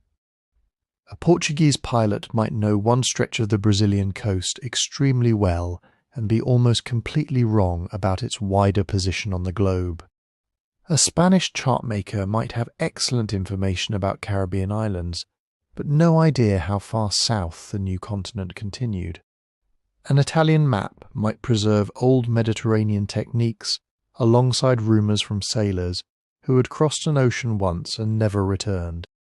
Piri Reis inherited that messy, unstable, rapidly growing pile of information. And he did something with it. He compared sources. He selected coastlines. He copied names. He added notes. He tried to bring separate worlds onto a single sheet. The familiar shores of Europe and Africa, the islands of the Atlantic, the Caribbean, and the strange new lands appearing across the sea. This is what cartography looked like before maps became invisible infrastructure. Before you could open a phone and see your own location as a blue dot. A map was not simply a picture of the world, it was an argument about the world. It was a claim that all these reports, all these journeys, all these scattered pieces of knowledge could be connected. And Piri Reis was working at the centre of an empire deeply connected to those information networks. The Ottoman Empire was not watching the age of exploration from the sidelines. Ottoman sailors, merchants, scholars, translators, diplomats and military officials moved through the Mediterranean, the Black Sea, the Red Sea, the Indian Ocean, and beyond. They encountered Venetian maps, Portuguese intelligence, Arabic geographical traditions, older Greek ideas, local navigational knowledge, and the practical experience of people who made their living by sea. Information travelled the way goods travelled, through ports, through captured ships, through trade agreements, through war, through conversations in markets and taverns, through manuscripts bought, copied, stolen, translated or inherited. A chart could pass through 5 languages and 3 political rivals before reaching a mapmaker's table. That is the world preserved in the Piri Reis map. Not a lost civilization speaking through an ancient document, but a living network of sailors, empires, maps, and competing claims. a world in which knowledge was valuable enough to guard, steal, and sometimes kill for. And the errors on the map are part of that story. Modern viewers often look at old maps and see failure. Coastlines bend the wrong way, islands appear too large, distances collapse or stretch, continents merge where oceans should be. But those mistakes are not embarrassing defects in an otherwise failed attempt at modern geography. They are evidence. They show us where information was strong and where it broke down. A distorted coastline can reveal that a cartographer combined two incompatible source charts. A misplaced island can preserve a sailor's mistaken estimate of distance. A southern land joined to South America can show how quickly observation gave way to expectation when explorers reached the limits of what they actually knew. In that sense, every era has a history. It tells us that the Atlantic world was being redrawn in real time, not by one person with complete knowledge, but by thousands of people contributing fragments. A captain sees a bay, a pilot records a heading, a merchant hears of an island, a mapmaker copies a coastline, another mapmaker changes it. Then a third combines both versions with a classical idea about a southern continent that nobody has seen. That is how the unknown becomes geography, slowly, unevenly, through trial and error, argument and imagination. And there are still real mysteries here. Not mysteries that prove Antarctica was mapped before the ice, but mysteries historians would genuinely love to solve. Which exact charts did Piri Reis have in front of him? His notes mention multiple sources, including Portuguese maps and a map associated with Columbus. But the original documents are mostly gone. We cannot lay them across his surviving fragment and trace every line back to its source. We do not know how faithfully he copied them.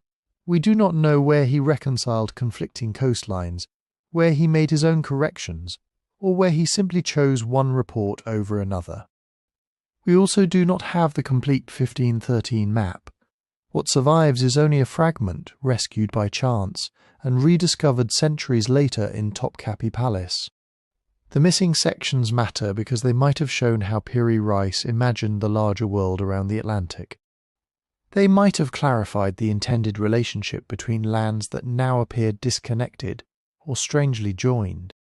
Or they might have raised entirely new questions we do not know. That uncertainty is not a weakness in the historical story. It is part of the story. The past does not arrive as a solved puzzle. It arrives in fragments, a torn map, an inscription, a copied coastline, a reference to a source that no longer exists. And from those fragments we build the most careful picture we can. So the balanced conclusion is not that the Piri Reis map contains nothing remarkable. It is remarkable, genuinely, deeply remarkable. It captures an early modern world at the moment its geographical horizons were exploding outward. It shows an Ottoman cartographer engaging with knowledge gathered across cultural and political boundaries. It preserves the confusion, ambition, and intellectual energy of an age when the shape of the earth was still being argued into existence. But remarkable does not mean impossible. The claim that its southern coastline depicts Antarctica beneath the ice remains unproven. The resemblance is disputed. The map's labels, context, internal geography, and likely source traditions point more strongly towards South America, Terra Australis, and the normal distortions of 16th century map-making. That answer may feel less dramatic than a prehistoric civilization mapping a frozen continent. But it reveals something just as powerful. Human beings did not need secret ancient technology to create a map like this. They needed curiosity. They needed ships willing to go beyond familiar waters. They needed navigators recording what they saw. They needed scholars collecting knowledge from strangers. And they needed someone like Piri Reis, looking at a scattered pile of imperfect evidence and believing it could be made into a picture of the world. That is what the map still teaches us. Not that the past was magical, that the real past was complicated enough already. And maybe that is why the image refuses to disappear. A coastline beneath 2 miles of Antarctic ice, a shape no human eye could have seen in its modern form, a line on a 16th century map that seems at first glance to hint at knowledge from a world before the frozen continent became frozen. It is a powerful idea because Antarctica itself is powerful. Even now, with satellites mapping every ridge and radar penetrating the ice, the continent still feels hidden. Most of its bedrock remains buried beneath a shell of ice that has accumulated over millions of years. There are mountain ranges beneath that ice, deep basins, ancient river valleys, coastlines shaped during climates utterly unlike our own. So when someone says an old map may show that lost coast, part of us wants it to be true. We want to imagine sailors crossing a warmer southern ocean. We want to imagine a forgotten civilization surveying a continent before history began. We want the map to be a message that somehow survived from a deeper human past. But wanting a mystery to be true is not the same as having evidence that it is true. And the strongest explanation for the Piri Reis map is still the one hiding in plain sight.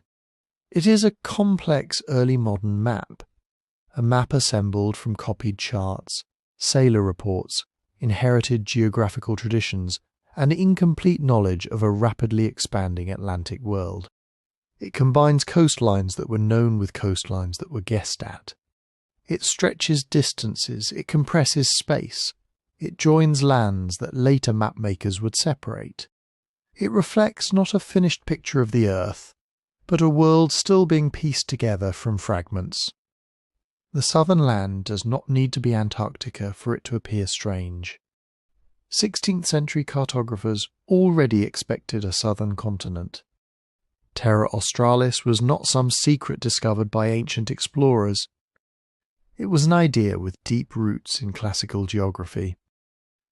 Many educated mapmakers believed the Earth required a large southern landmass to balance the continents of the north. When European ships began reaching farther down the coast of South America, that expectation had somewhere to attach itself. A coastline could continue beyond the limit of direct knowledge. A peninsula could become a continent. A rumoured land could be enlarged. A distorted chart could be merged with an old theory. And before long, a southern shape on parchment could look surprisingly like something real. That is how map mysteries happen, not always through fraud. Not always through ignorance, often through the very normal process of human beings trying to make sense of incomplete information. The ancient Antarctica claim runs into problems at every stage of the evidence. Geology is the first problem. Antarctica has not been ice-free in any recent period of human history. Its ice sheet has changed dramatically over time. It has expanded and retreated. Some coastal areas have experienced different conditions during warmer intervals, but the broad claim requires a recognizable Antarctic coastline to have been mapped before it was buried under ice.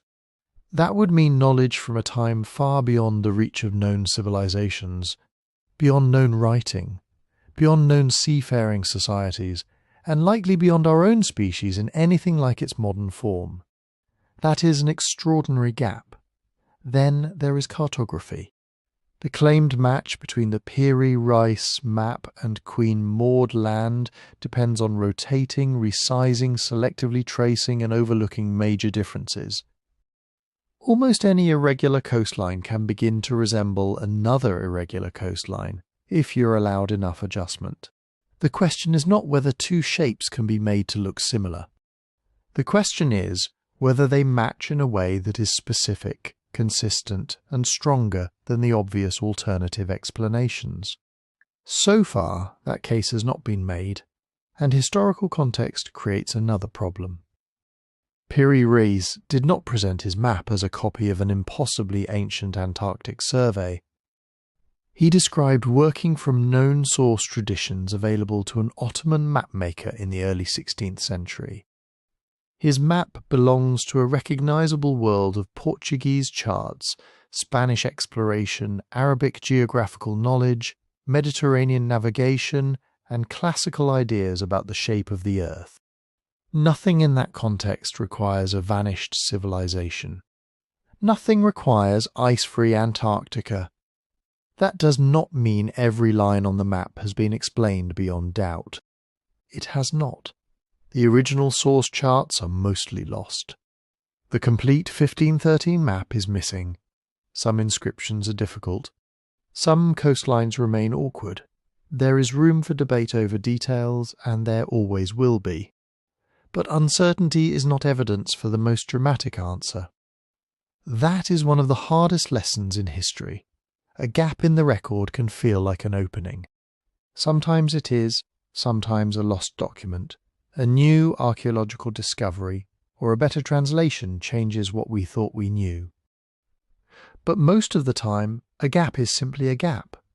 It tells us to be careful, not to fill it with whatever story is most exciting.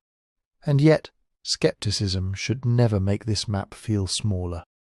The Piri Reis map is historically important precisely because it is real. It is evidence of an Ottoman admiral and cartographer working across boundaries that modern history often keeps separate.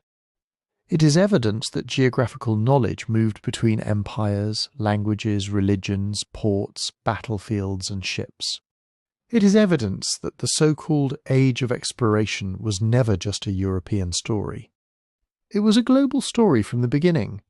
The map also reminds us that maps do more than record the world. They create worlds. They turn rumours into coastlines. They turn expectations into continents. They give solid outlines to places that may be only partly known. And once an outline exists, later generations can look at it and see things the original mapmaker may never have intended. Maybe that is the final mystery. Not whether Piri Reis knew Antarctica before ice existed, but why we are so drawn to the possibility that he did. Maybe we are looking for proof that history is deeper, stranger, and less settled than we have been told. Maybe we are responding to the fact that Antarctica really does conceal an ancient landscape beneath its ice. Or maybe we are watching our own minds do what map makers have always done, connect scattered fragments and search for a pattern. So what do you think? Is there still an unresolved anomaly in the Piri Reis map? Or is this a lesson in how old maps can create mysteries when evidence, expectation, and imagination overlap? Like the video, leave your thoughts in the comments, and subscribe for more investigations into the strange edges of history. And comment again to tell us where you are listening from. The best way to support the channel is to listen on Spotify through the link in the description.